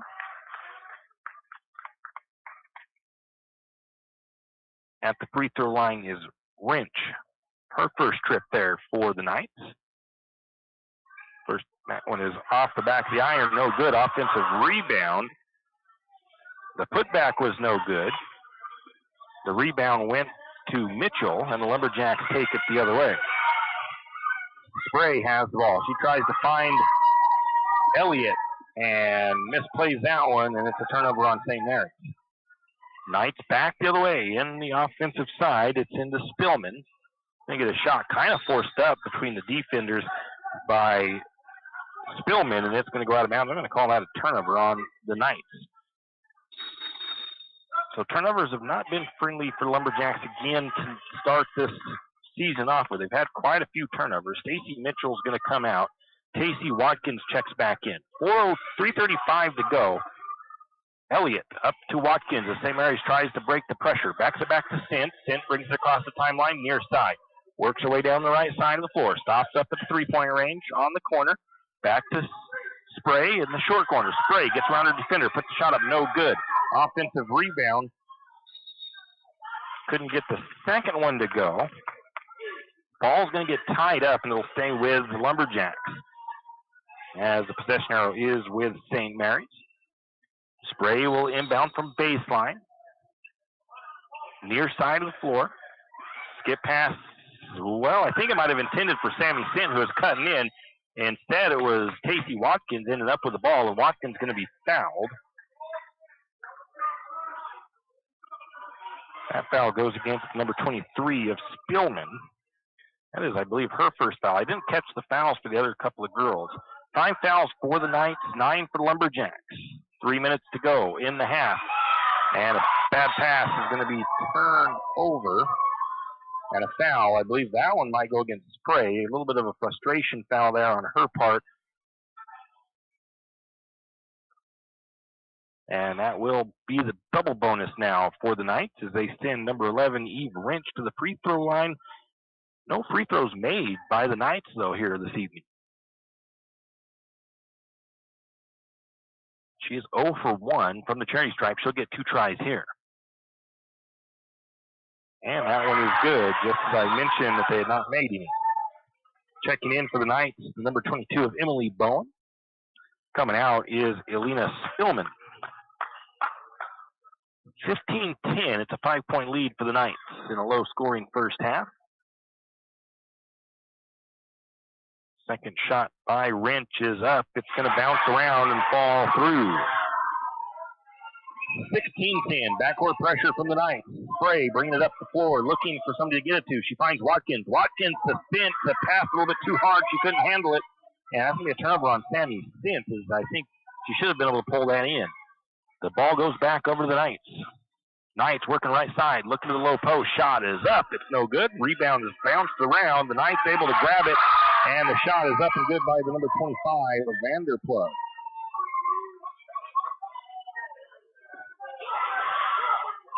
St. Mary's back the other way. Shot, I think it was a pass, knocked out of bounds by the Knights, and then we're going to get a quick timeout taken by the Lumberjacks. It is a full timeout. We'll take it too. We'll be back. Hughes Ace Hardware wants to invite you to come in and take a look. Hughes isn't just about hardware. Whether you need dish soap and sponges to clean up after your husband's guys' night, or storage solutions for your wife's shopping addiction, you can find it at Hughes. Come see the difference. Everything you need, from a blow dryer to replace the one your toddler dropped in the toilet, to a bathroom scale to help your hubby stay on his fitness goals. Hughes Ace Hardware is the place to get the products you need and the help you want all the time, every time. Jack Fuel Trucking knows that there are few things as important as wise use of our natural resources. And by utilizing the chips in the manufacturing of lumber, that is exactly what is accomplished. If you look beyond the wood chips, you see an entire community of schools, churches, and businesses, and most importantly, people. Jack Fuel Trucking believes in responsible harvesting of our natural resources.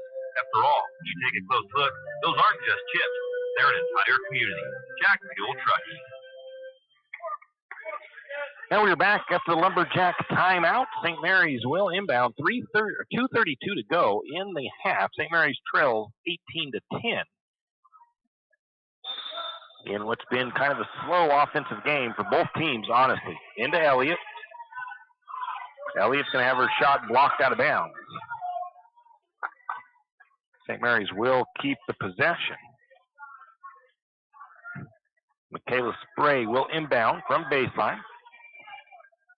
Going into Sammy Sint. She's able to handle it, gets the shot up from underneath, and it goes in underneath, and that doesn't count, obviously, as it went underneath through the bucket and back down. Rebound goes to the Knights. Ball, I think, got knocked out of bounds last touch by St. Mary's, and the Knights will still have possession. They inbound, no pressure from St. Mary's. Bringing it across is Casebolt. Casebolt, top of the key, swings over to the right side, left side to Vanderplug. Vanderplug drives to the left, to the right. Bounce pass to the corner. Driving is Johnson. Her shot is wild, out of bounds. I'm going to call that just a turnover. And checking in for the Lumberjacks is Berkeley McGrill. Coming out is Michaela Spray. With 2 minutes to go in the second period. Sent into McGrill. Down quickly to Jansen. Jansen going to drive all the way baseline. She's going to go up, not being quite aware of where she's at underneath. She goes all the way underneath the bucket, bounces the ball off of the backboard from underneath. Got to be aware of where you're at there. Going to get a shot up. Sammy Sint going to get called for the foul. Thought she had maybe a clean block. Instead, she's going to get whistled for her second foul.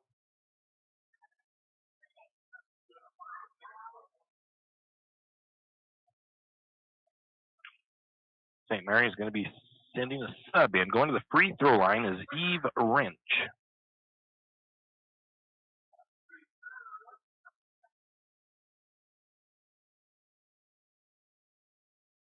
Eve's contact is giving her a little bit of issue. She's trying to get it back in. Lost her contact. Thinks she's got it. Either she's got it back in or she said, that's okay, I'll be okay without it for now.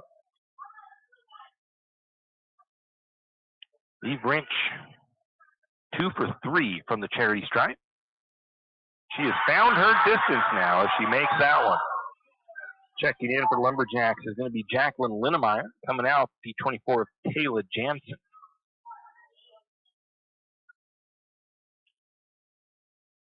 Extends it to a 9-point lead, largest lead of the game. Second free throw is in and out by Wrench. Going to get the ball tied up. And the ball will stay with the Knights after that tie-up underneath. 19-10, Jacks trail by 9. Biggest lead of the game for the Knights. Up to the top of the key, that's just on the right wing, left wing. Now back to the right wing. That's into the hands of Wrench. She's going to drive down to the block. Shot is up, misses everything. Rebound goes to Linnemeyer. Linnemeyer quickly down the floor, all the way to the free throw line. Picks the dribble up, takes the shot, misses. And the ball is going to go out of bounds. Last touched by the Lumberjacks.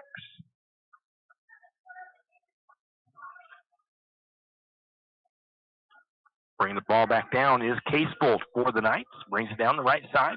Surveys, picks up the dribble, swings it over to Vanderplug. Vanderplug hands it back off to Johnson. Johnson into the key. And going to be a foul called on the Lumberjacks. That was the third foul on Sammy Sint.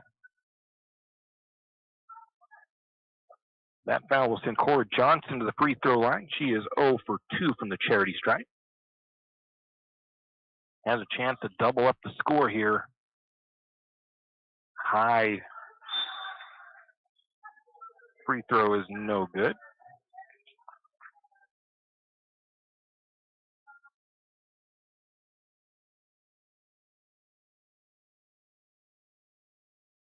Next free throw is up and good. I believe it was Lockridge that checked in. Second free throw by Johnson is good, and it is a 20-10 lead for the Knights. St. Mary's with the ball. They're trying to feed it down inside. It's going to be last touch, they say, out of bounds by the Knights.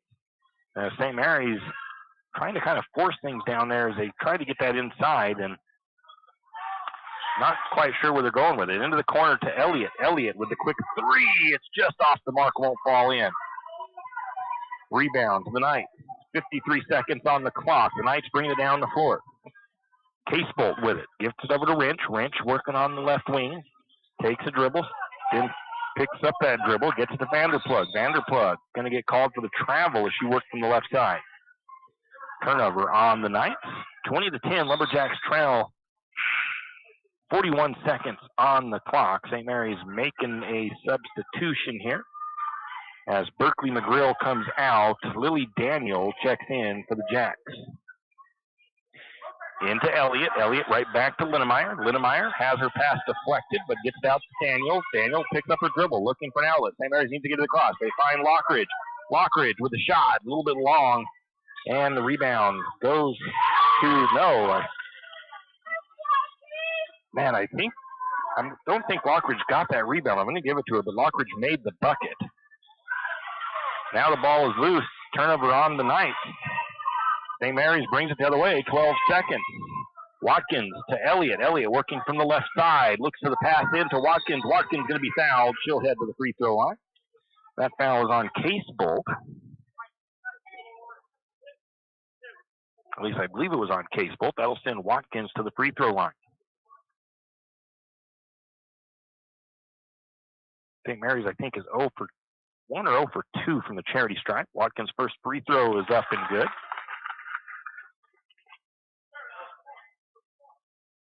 (20 to 13). Lumberjacks have cut it to a 7-point lead. See if Watkins can knock it down to 6. Next free throw on the way. Nice looking touch. Nothing but net. I think 20 to 14. Jacks trail by 6. Another hard pass. It's going to go out of bounds. They will be accounted as a turnover, but the time expires on the first half, and it's a close one still. 14 to 20. Lumberjacks trail. We'll take a break and come back and look at the halftime statistics. At Good Neighbor Pharmacy, we're committed to being your good neighbor. Good Neighbor Pharmacy is an independent network of over 3,000 pharmacies throughout the United States, giving us the buying power to compete with the chain stores. We'll fill your prescription quickly and safely, and you're supporting a locally owned pharmacy. Your copays are the same wherever you go.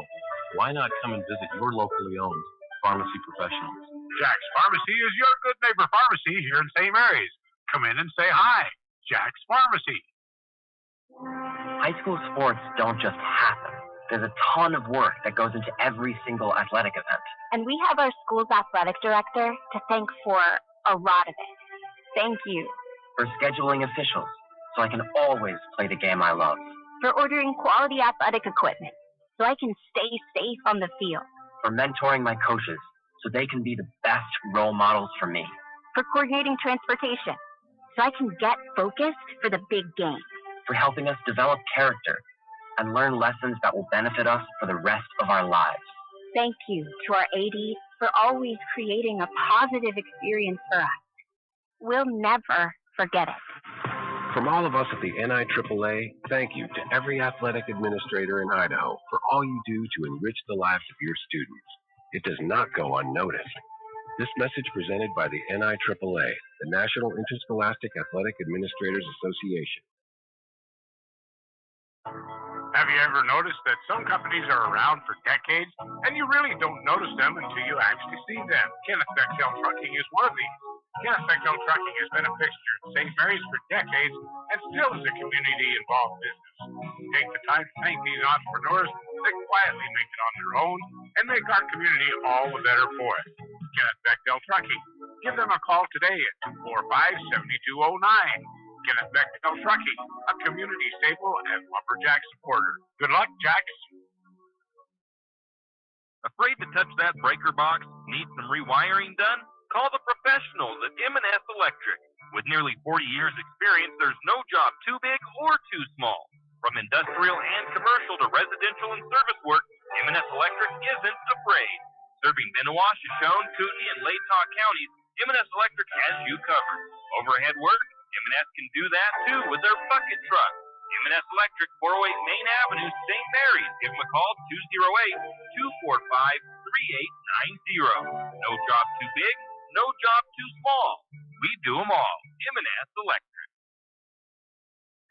Now we are back with the Fallout #1 Federal Credit Union countdown, or not countdown, but halftime here from Moscow, Idaho, Logos High School, home of the Knights, where the Lumberjacks trail 20-14 to the Knights here in their first game of the season. It's been kind of a rough game by both teams, honestly. But hey, it's first game of the season. You hope to see those things start to iron themselves out as the season moves on. Taking a look at team stats real quick. The Lumberjacks, 6 of 20 shooting for 30%. And the Knights, 7 of 23 for 30% exactly as well. On the three-point shooting, St. Mary's 0 for 2. Logos Knights are 4 for 4 from beyond the arc for 100% three-point shooting. Lumberjacks doing better from the free throw line than the Knights. St. Mary's 2 of 3 for 66%. The Knights are just 36%, 4 of 11. I have a total of 17 rebounds apiece for both teams. 4 offensive rebounds for the Lumberjacks, 13 defensive rebounds. The Knights with 6 offensive and 11 defensive. 3 assists for the Lumberjacks, 2 assists for the Knights. Steals, we have 2 steals from St. Mary's, 5 steals from the Knights. Lumberjacks have had 2 blocked shots, and Logos has blocked 1. On turnovers, St. Mary's, they're on par to hit that 30 turnover mark with 15 in the first half. So that's not the number you want to see. The Knights, though, they have 9 as well. So they're right there close to about that 20 mark for turnovers. Not a good number for either team, really. St. Mary's also in fouls. They had 12 fouls in that first half. Logos had 5. Points off the bench for St. Mary's, they had 4, and I'll give you the bench points for the Knights here in a minute. Second chance points, I had 2 for St. Mary's, 2 for Logos. Points off turnovers, 2 for St. Mary's, 7 for Logos. Points off the bench, let's see here. No points off the bench for the Knights. We'll take a quick break and come back and look at the individual numbers. For all your plumbing needs, call Nick's Plumbing and Heating. With Nick's professional staff, you can be assured of guaranteed quality products, installation, service, and repair of all of your plumbing. So if you have plumbing needs or problems, call the good folks at Nick's Plumbing and Heating. Call 245-5460. That's 245-5460. Nick's Plumbing and Heating. Installation, service, and repair when you need it. Nick's Plumbing and Heating, St. Mary's. When you need that morning pick-me-up before work or school, there's one place that comes to mind. It's a place that loves our community, the St. Mary's Lumberjacks, and all the local businesses and people in our village. Shift and Grind in St. Mary's is all about the community.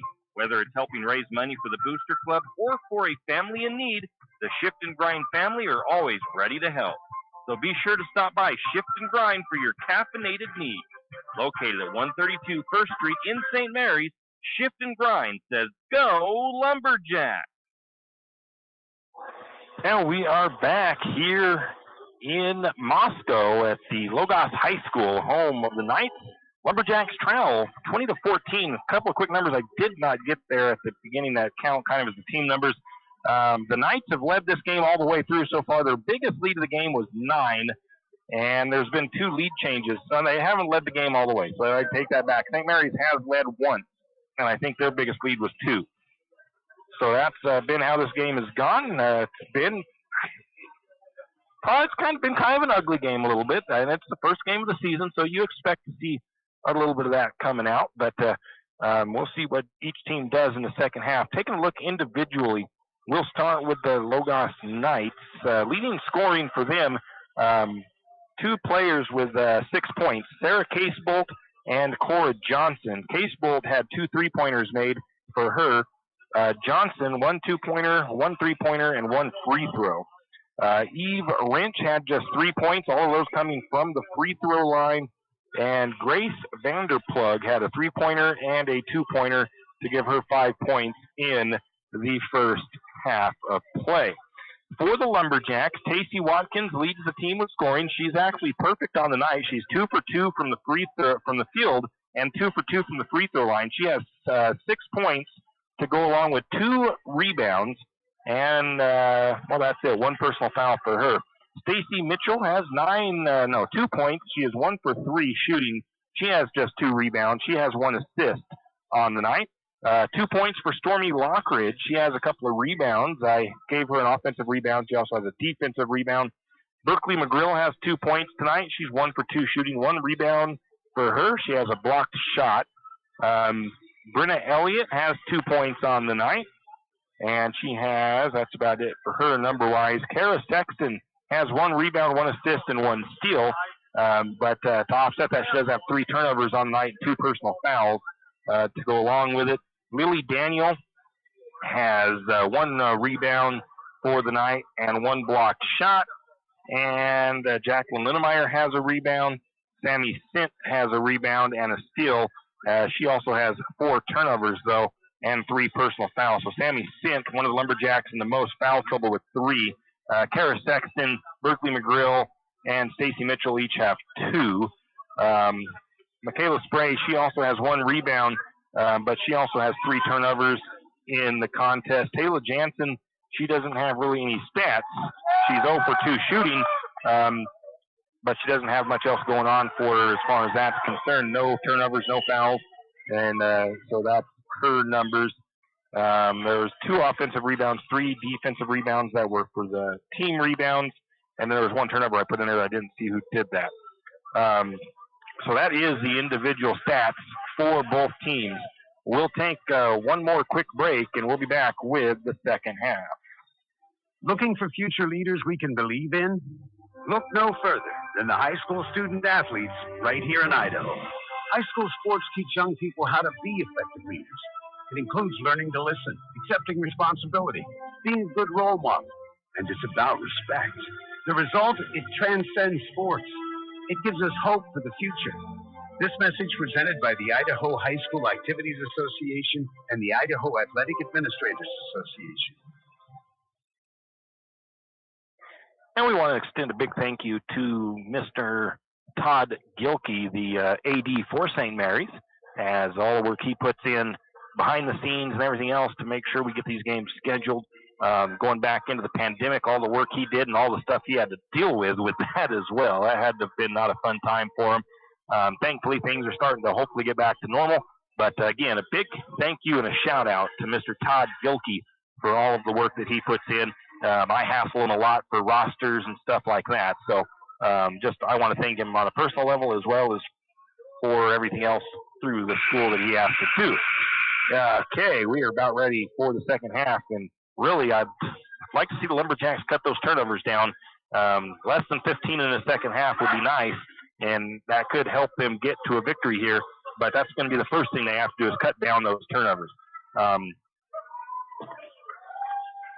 Take care of the lineup. I'm sure it's going to be the starters for St. Mary's. That started the first half of the game. Coming back in. So Lumberjacks will start with possession. Kara Sexton brings it across. Lumberjacks now going left to right. Sexton down to the left wing, now down to the short corner. Picks up her dribble, looks for an outlet. Heavy pressure in her face. Tries to skip pass into Watkins. It's going to be tied up. And the possession arrow will favor the Knights. She was trying to get the skip pass into Watkins. The Knight stepped in front of it, was able to get a hold of it, and then they tied it up. I'm not going to really count it as I guess I kind of have to count it as a turnover. The Knights back to the top. It is Sarah Casebolt controlling it. She swings it to Wrench. Wrench on the right side. Now down to the corner. That is into Vanderplug. Vanderplug takes it across, puts the shot up. It's no good. Rebound goes to Stacy Mitchell, and the Lumberjacks come back the other way. It's Sexton bringing it down. Gets contested, has it out in the corner, tries to pass it into Watkins, and gets it batted back out, or she tries to grab it, and she's not going to be able to get a hold of it. It's going to be tied up once again. This time, though, the possession arrow will favor the Lumberjacks. Sammy Sint will inbound from baseline. Sint looks inside to Mitchell. Mitchell shot high off the glass and in. Sammy Sent with the assist on the inbound pass. It is now a 20-16 game. Lumberjacks trail by 4. Berkeley McGrill out on defense on Casebolt. She finds Vanderplug on the far side of the floor between the circles. Now back to Wrench. Wrench near side on the wing. Top of the key to Johnson. And we're going to get a steal by Watkins. They get the ball down inside to Sammy Stent. Her shot won't fall for her. Rebound goes to the Knights. The Knights will bring it quickly down the floor, onto the three-point range, right side, down underneath, shot up, no good. Ball takes a weird hop. Rebound goes to the Knights. Sammy Stent was right there and jumped, but that ball went over. But we're going to get a steal now by Sexton. Sexton finds Mitchell. Mitchell's shot won't go. Stacy Mitchell, though, with the rebound.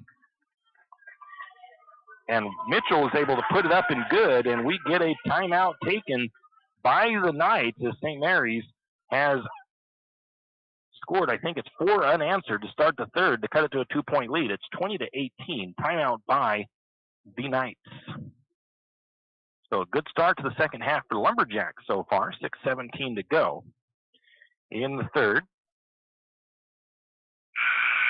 Timeout marked down here on the score sheet. It was just a quick 30-second timeout.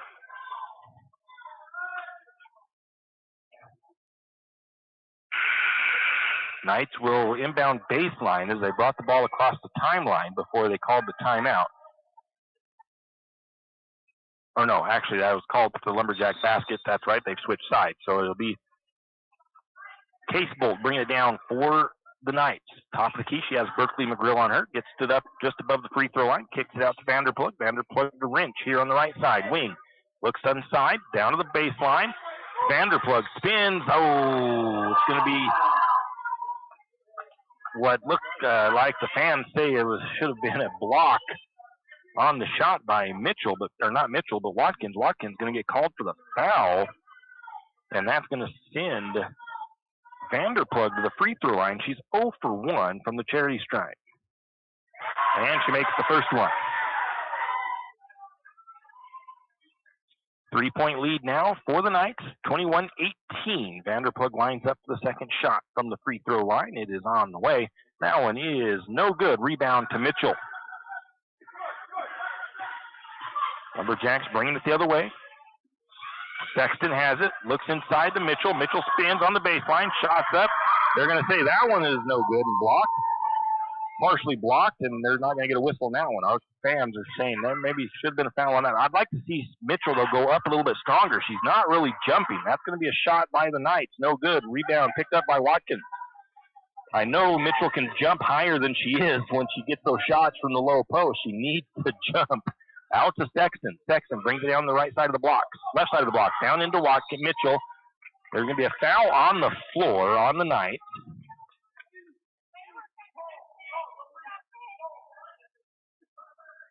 That foul goes against the number 23 of Spillman. I show that as her second foul. St. Mary's will inbound from underneath. Sammy Sent calls out the play. Gets ready to get it in. Looking. She can't find somebody to get it to. She finally finds Sexton. Sexton working left wing. Underneath to Watkins. Watkins shot off the glass and good by Watkins. Give Sexton the assist. It's 21-20. Jacks trail by 1. Free throw line. Driving his Wrench. He gets around the defense. Shot is up and good. Eve Wrench with her first bucket of the second half. 23-20. Going to get a shot by Sammy Sent. It's blocked partially. St. Mary's ends up with it, though. Stacey Mitchell puts it up and good.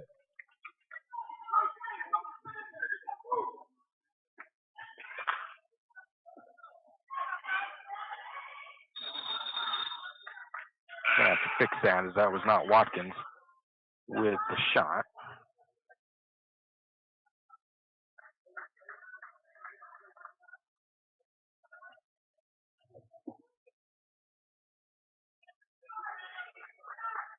Can get a substitution or two from the Knights. Knights will have the ball. Checking in her first time in is Haley Wembecki. 23-22.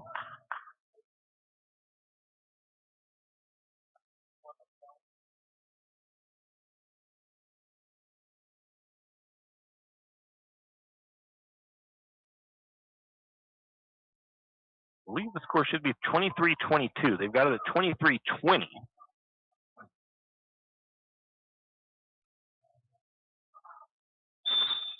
And they still got it at 23-20, but my shows the St. Mary's had 22.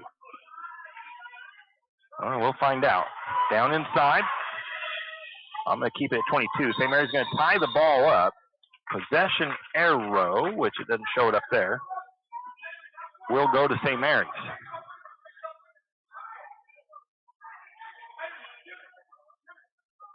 Well, I'm going to have to correct mine down to 22, otherwise 20. So it says 23-20, St. Mary's trail. Sexton with the ball, saves it into Sammy Sint. Sint from the left side, pulls up for the jump shot, off the glass a little bit too hard. Won't go. Rebound is pulled down by Mitchell, though, and she's going to put it up and good for St. Mary's. Now it's 23-22.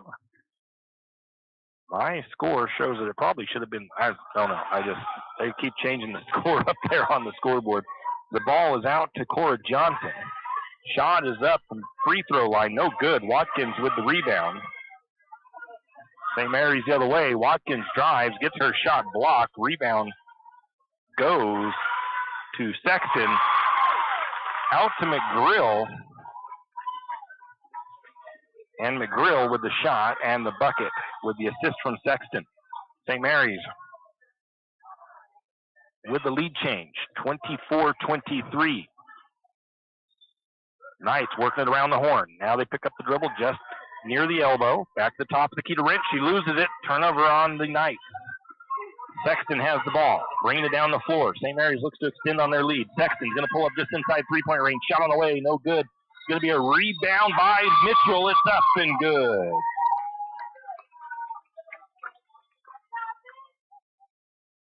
Mitchell having a heck of a second half so far. I think they said that foul was on 22. That is Bowen. Her second foul. She's going to check out. In for her is Vanderplug. Now send Stacy Mitchell to the free throw line. First time tonight, I believe, for her to go to the charity stripe. St. Mary's takes that rebound. That shot was up and good, according to that. So it's the bonus shot is up and good.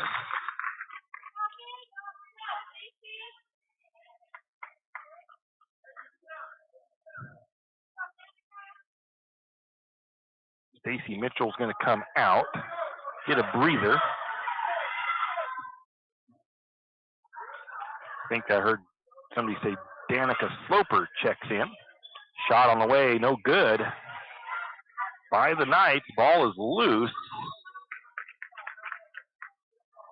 Jump ball call, possession arrow favors the Knights.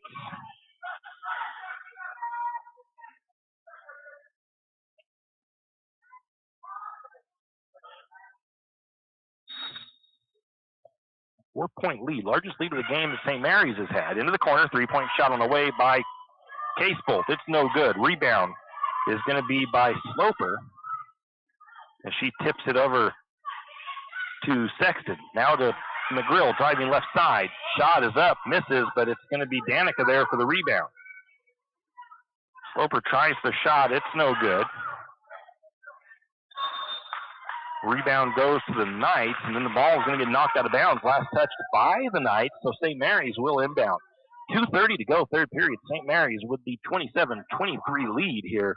Good second half for the Lumberjacks so far. They've outscored the Knights 13-3. Into Watkins, counts a bucket and a foul. Sammy Sim with the assist on the inbound pass. The foul goes against number 13 of Naomi Taylor, her first. Checking in is Piper Beecham for the Knights. That'll send Watkins to the free throw line. She's 2 for 2.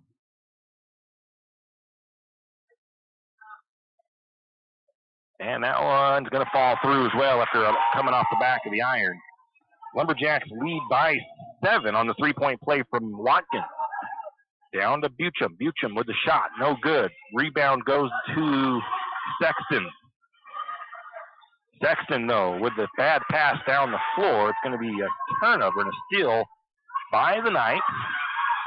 Going to get a shot as she drives. Going to be deflected out of bounds by St. Mary's. I'm going to call it a blocked shot by Sexton. I think Sexton blocked it out. Going to get a full timeout taken by St. Mary's. 2:04 to go in the third. St. Mary's leads at 30-23. We'll be back. It's time to winterize your home, and there's no better place to start than in everyone's hardware and lumber store, 10th Street Lumber. They have insulation, house wraps, stoves, and heaters. See their huge selection of power tools, paints, and painting supplies. And, of course, they have a full line of lumber supplies. Stop by 10th Street Lumber and see what they can do for you. And remember, 10th Street Lumber will deliver anywhere on 10th Street and Railroad Avenue, 10th Street Lumber.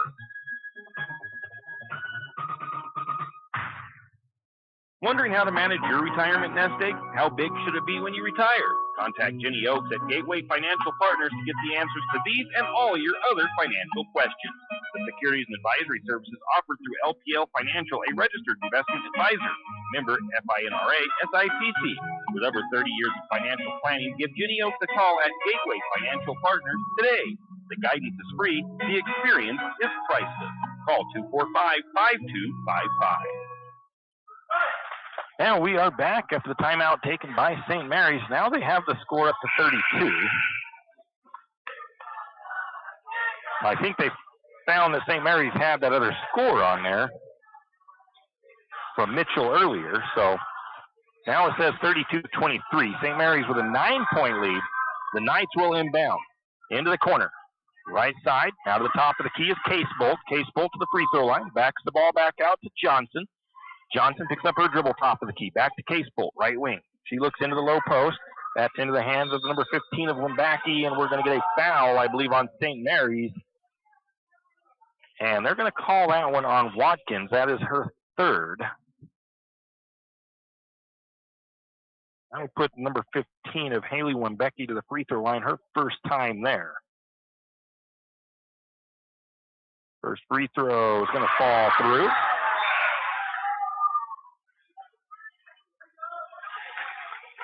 .151 to go. Tacey Watkins checks out in the third quarter. Checking in is Mitchell. Second free throw. Back of the iron, no good. Rebound to Sammy Sint. Lumberjacks will take it the other way. 32-24, Jacks with the lead. Sexton is going to turn it over, tries to get it inside. It's going to be a nice steal there, as it wasn't necessarily a unforced turnover, as Vanderplug able to knock that ball loose and get it. Knights working right side, back to the top to Casebolt. Casebolt brings to the near side, covered by Sexton. Now out to Vanderplug. Vanderplug is going to try to work away inside. Sexton comes out a little bit too hard. She's going to get her third foul. 3 fouls, I believe, for the Lumberjacks here in the second half. Lily Daniel is going to check in for St. Mary's. She'll go in for Sexton. St. Mary's has outscored the Knights 18-4 here in the third. Lumberjacks made some adjustments that have worked. Shot on the way from three-point range. It's short. Rebound pulled out by Sint. Lumberjacks back the other way. Berkeley McGrill controls it, top of the key. Works her way, kicks it out to Daniel. Short corner, Daniel takes a dribble, steps up. Shot is no good. It's going to be a rebound by Sint. Sint's shot won't go. Mitchell with the rebound. Mitchell's shot wouldn't go. Then Mitchell pulled down a rebound. And then we're going to get a ball, the tie up underneath, and the possession will stay with the Lumberjacks. So St. Mary's with 3 shots there. Couldn't get any of them to fall in, but they have time to try to do so here with 59 seconds in the third quarter. Sent into Mitchell. It's batted around. It's going to be stale with the Lumberjacks, though. Sammy Sint's going to pull up for the open 3. Off front iron won't fall. Lily Daniel with the rebound. Lily Daniel's shot won't go. And I missed. There was a bunch of rebounds there for the Lumberjacks, but I'm going to give Mitchell gets the key one as she puts it back up and good. A couple of offensive rebounds missed there by me. Shot on the way by the Knights. It's no good. Trying to get the rebound is Mitchell. She's going to not. I'm going to give her credit with the rebound. She gets it tipped over to Sint. Lumberjack, short corner to Daniel. 18 seconds. She brings it up to the top of the key. Picks up her dribble. Closely guarded there by the number 4 of Johnson. It gets it out to McGrill. McGrill drive. Shot is deflected and blocked. But it's going to be a rebound to Mitchell. Mitchell puts the shot up and good. Going to get a three-point long shot at the buzzer at the end of the third, and it's not going to go. Lumberjacks lead 36-24 at the end of the third quarter. It's a 22-4 run for the Lumberjacks in the third. We'll be back. Triple X Feeds in St. Mary's is your one-stop farm and garden shop. Everything from pet supplies to livestock feeds and supplies, Triple X Feeds has it.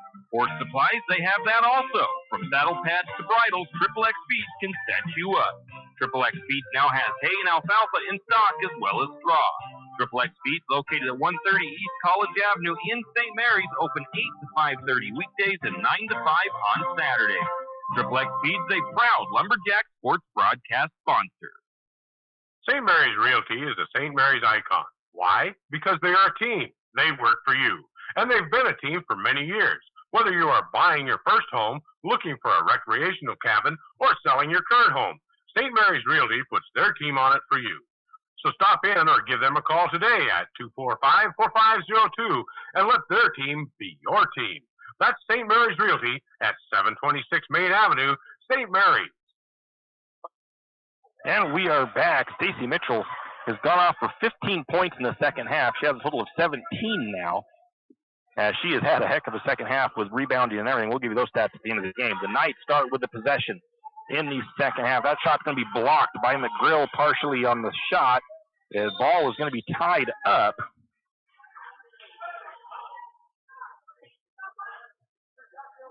And the ball will stay with St. Mary's. So we'll just leave that as a McGrill rebound because she did pull it down. St. Mary's leads by 12. It's their largest lead of the game. 24-36. Jacks lead. Going to get some backcourt pressure from the Knights. They get it out to McGrill. McGrill across the timeline, and the foul called. That foul is going to go against Cora Johnson. Shows as her first. I missed who had some of the fouls in that first half, though, so I could be wrong. Let me get my lineup set because I know that it's changed here. I'm going to get a steal by the... I believe it's our starters in. So that was a turnover on St. Mary's. I didn't see who it was. I'm going to give a steal and a turnover because the Knights did steal. The Knights lost it out of bounds. I'm going to call a turnover on...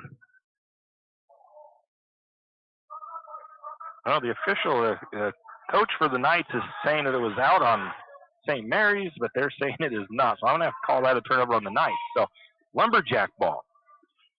Bring it down for the Lumberjacks. Kara Sexton. Sexton working near the timeline. She's got number 4, Johnson, playing some stiff defense. Brings it down to the left side. Looks to Mitchell. Mitchell to Watkins, and Watkins puts it up and good. Lumberjacks kind of got things figured out a little bit here in the second half. Nice adjustments made. Wrench down inside. Shot is off the mark. Saved back in. Rebound by the Knights. Another shot was up. It was no good. Got another offensive rebound and a foul call against St. Mary's. That'll be foul number 4 on Kara Sexton. Lily Daniels going to check in for Sexton.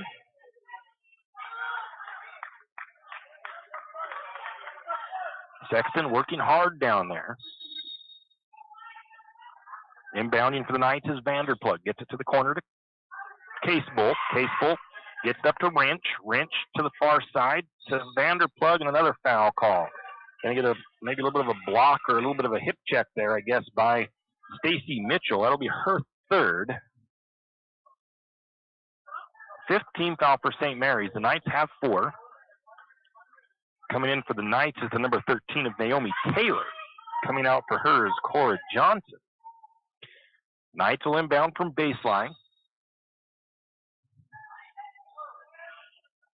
Lumberjack defense playing pretty good. There. Oh, she's crossed the line down there.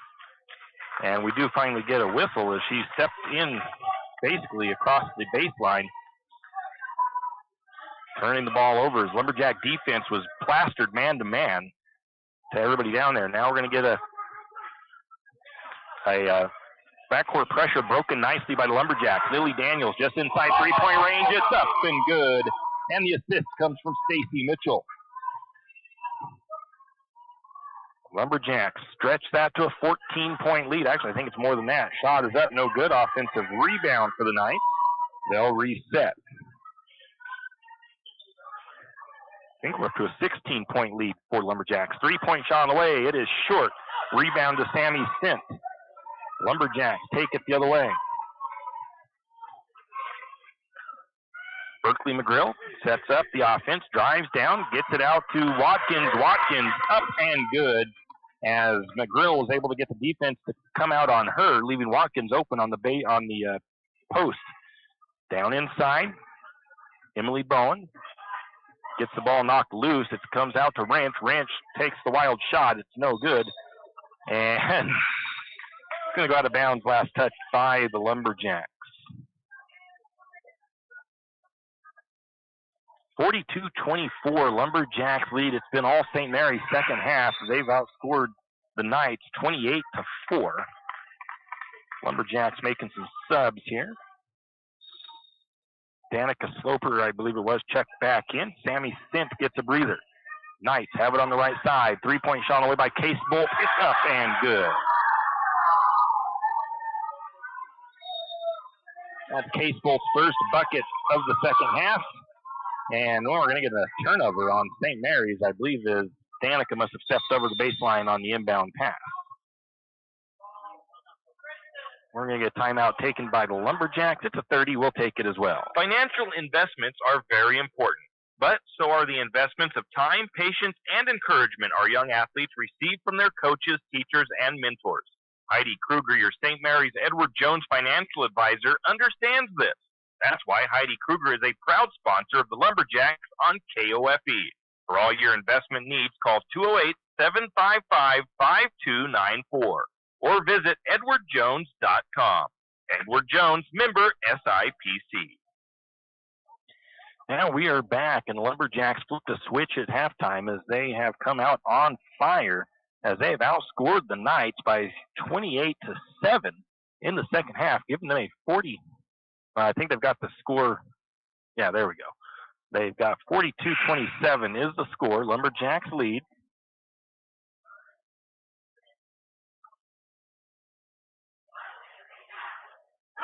Timeout taken by St. Mary's.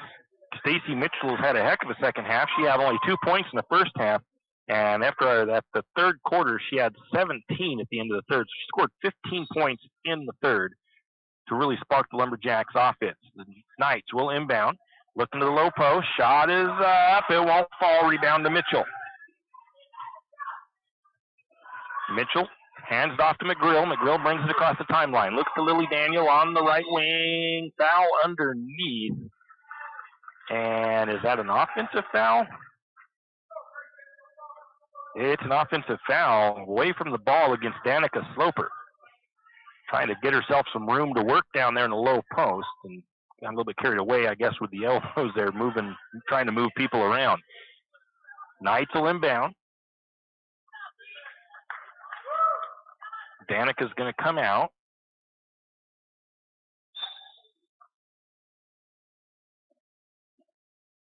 Sammy Sint checks back in. 5:32 to go in the contest. 42-27, Jacks lead. Knights work it up to the top. It is Bowen. Bowen swings it over to the right wing, down to Vanderplug. Vanderplug loses her defense for a moment, but we're going to get a foul called on the floor. And I think it is. It's going to be the fourth on Watkins. 7 fouls. That'll send the Knights to the free throw line.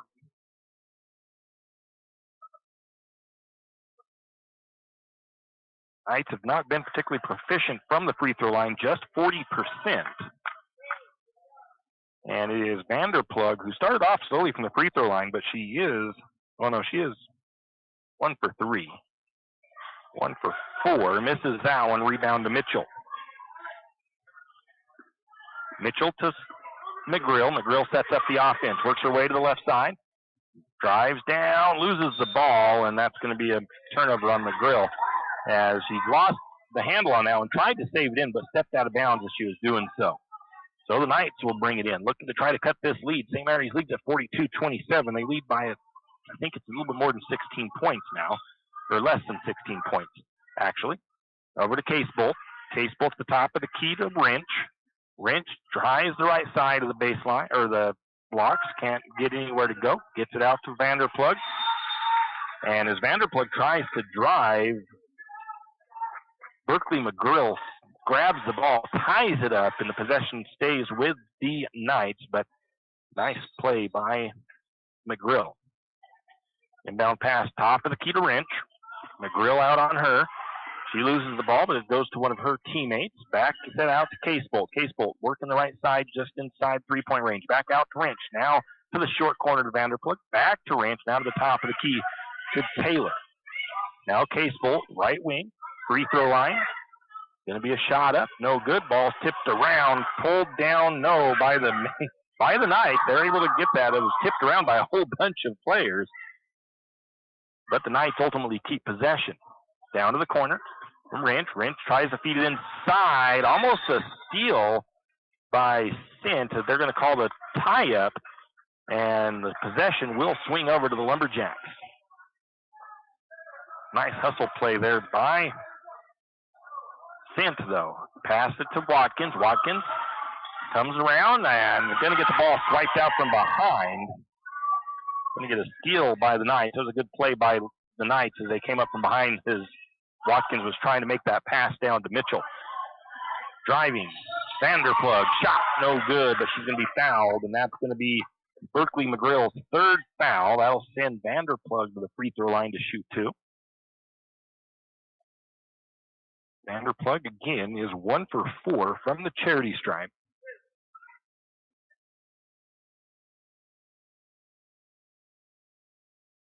First one on the way. Off the back of the iron, it is no good. Checking in for the Knights is number 22, Emily Bowen. Going out is Elena Spillman.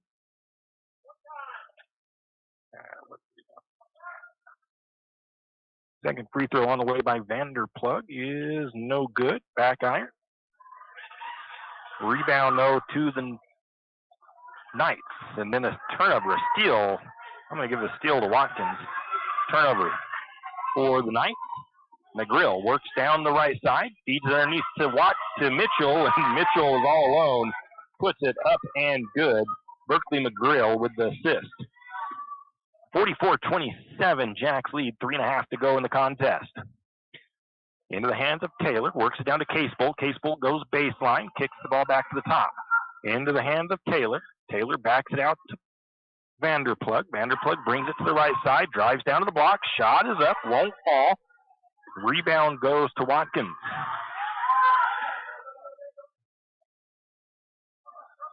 Gets it up to Mitchell. Mitchell to McGrill. McGrill brings it between the circles. Now over to Sammy Sint. Sammy Sint for 3. That's going to be short.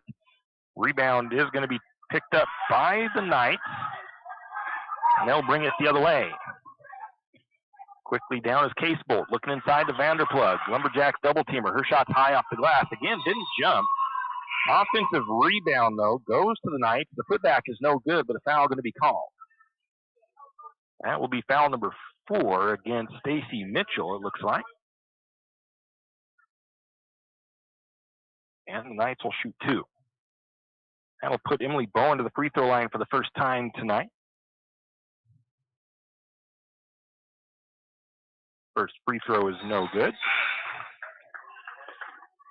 Substitutions coming in for the Lumberjacks. Watkins.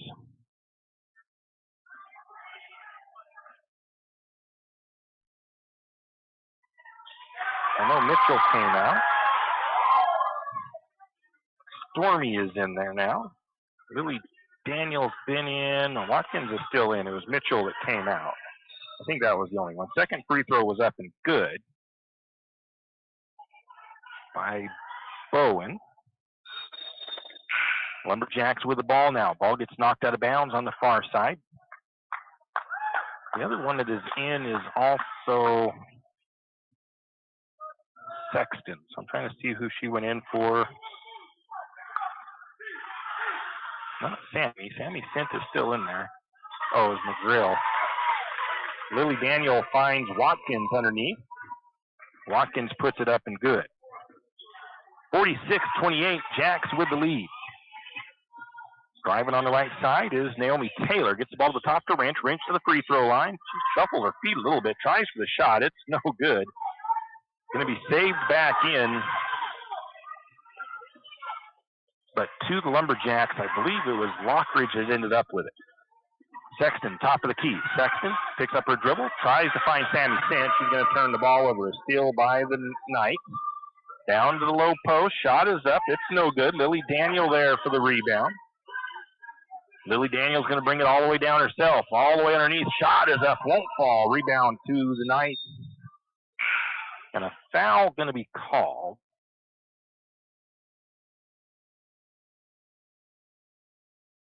So we're going to get a rebound to the Knights and a foul against Lockridge. That'll be her first. 10th team foul. That'll be double bonus for the Knights. The number 13 and Naomi Taylor to the free throw line for the first time.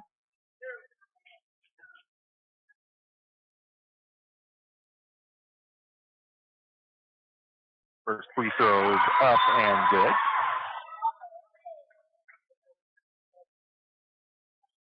Vanderplug checks in for the Knights. Coming out is the 22 of Emily Bowen. 1:46 to go. Lumberjacks lead 46-29. It's been all Lumberjacks here in the second half. Second free throw on the way by Bowen. That one is in and out. And the rebound was to Lockridge. Then the Lumberjacks turn the ball over. Call it just a team turnover and a steal by the Knights. Then we're going to foul down underneath. And that one might be against Sexton. If it is, that is her. Nope, that is going to be a second one on Lockridge.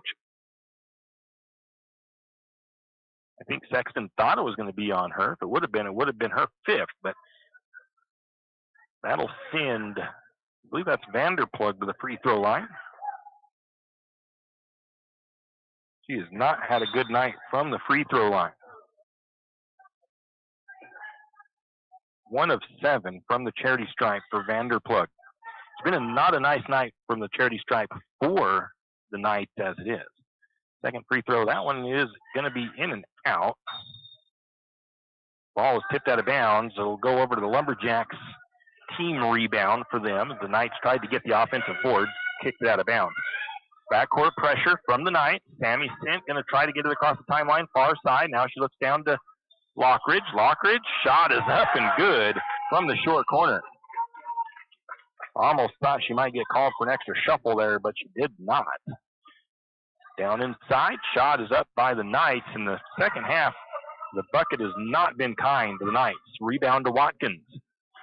Just 9 total points for the Knights here in the second half.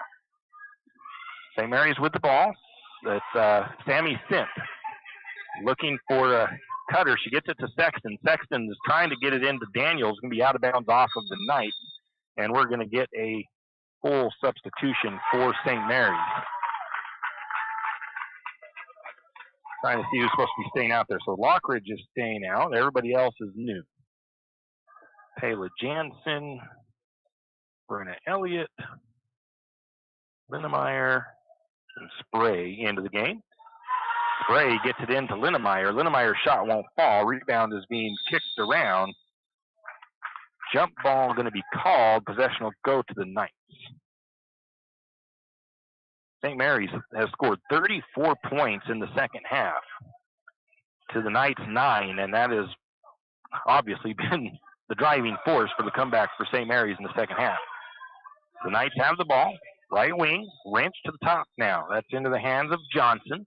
Johnson back to Wrench, 41 seconds. Wrench working right side, looks inside to Vanderplug. Vanderplug spins on the block. Shot up, no good. Rebound offensively for the Knights.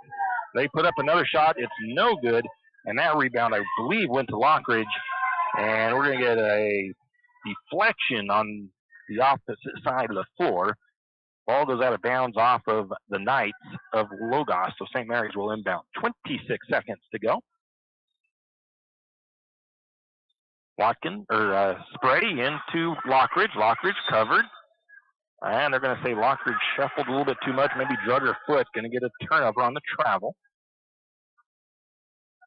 Lumberjacks cut down their turnovers in the second half. Very nice to see, but the foul number is still high. They ended up with 10 fouls second half.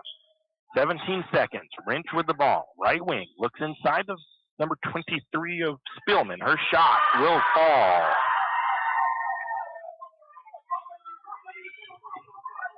Her first bucket of the game. Littemeyer gets trapped for second. Finds an outlet. Down to Elliott. And the buzzer sounds for the final time tonight. And the Lumberjacks make the comeback in the second half, defeating the Logos Knights by a score of 48-31 to get their season started off with a victory here in Moscow. We'll take a quick break and come back with our post-game wrap-up. Riverbend Car Wash and Laundromat, located next to Harvest Foods in St. Mary's. Open 24 hours, we have washers and dryers of all sizes to get your laundry done quickly.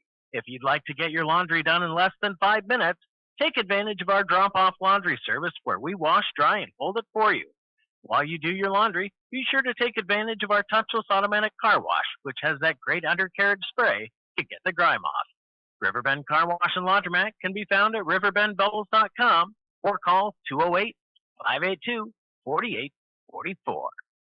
St. Joe Potty Huts in St. Mary's is a proud Lumberjack supporter. St. Joe Potty Huts is a portable restroom rental RV pump service in Benoit County, also serving Shoshone and Kootenai counties. So for your next large gathering, wedding, family reunion, birthday party, or maybe you're having a remodel done and you need some extra facilities, call St. Joe Potty Huts at 245-4887. 245-4887. St. Joe Potty Hut says, go Lumberjacks! When your car's not running right, you want an honest mechanic that provides quality work at an affordable price. That can be tough, unless your dad owns a repair shop. But in St. Mary's, times have changed. You have Jim's Auto, and they treat every customer like family. Get everything from regular maintenance to major repairs done at Jim's Auto and Tire Pros. Jim's Auto doesn't just offer oil changes. They're a full-service shop. Jim's Auto can diagnose that check engine light, change your brakes, and fix your alignment. Ask about Jim's Auto's new express lane with same-day or next-day oil and tire services. And don't forget, Jim's Auto is an authorized Tire Pros dealer with nationwide warranty, service protection plan, and free roadside assistance. Jim's Auto and Tire Pros located at 69 Milwaukee Road, St. Mary's. It's back. The workwear sale at Timber Country in St. Mary's is on now. Deals on Carhartt, Key, flannels, and much, much more. How about 25% off of Carhartt jackets and vests? It's Timber Country's workwear sale going on now at Timber Country on Main Street in St. Mary's. Now we are back, and Lumberjacks come out on fire in the second half, outscoring the Logos Knights 34-12 to make the comeback and win that game 48-31. Taking a look at the team stats, St. Mary's finished it up by shooting 40% on the night. They were 22 of 54. The Logos Knights were 10 of 53 for 18%. Three-point shots, Lumberjacks 0 for 4, and the Knights were 5 of 8. Free throws, St. Mary's 80%, 4 for 5, and the Logos Knights were 8 of 22 for 36%. St. Mary's ended up pulling down 49 rebounds in the game, with Logos having 34. St. Mary's was 16 offensive boards, 33 defensive boards, and the Logos was 17 of each. 13 assists for the Lumberjacks, 3 assists for the Knights, 5 steals for St. Mary's, 11 steals for the Knights, so a little bit better numbers there. Both teams came away with 4 blocks. St. Mary's finished with 25 turnovers, which was just 10 additional in the second half, and the Knights had 15, which was 6 in the second half for them. Lumberjacks with too many fouls as well, though. 23 fouls, 8 fouls for the Logos Knights. So those two numbers still a bit high, turnovers and fouls. Points off the bench for St. Mary's was 8. Logos had 3 points off the bench total. St. Mary's with 16 second chance points. The Knights with 2 points off turnovers, 10 for St. Mary's, 9 for the Logos Knights. Individually for Logos, they had leading scorer was Sarah Casebolt. She finishes with 9 points. Cora Johnson finishes with 6, as does Vanderplug. 5 points for Eve Wrench, 2 points for Spillman, and then 1 point apiece for Taylor Wimbacki and Bowen.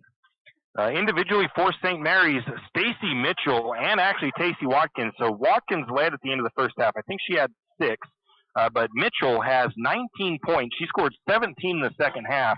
Watkins finished with 17.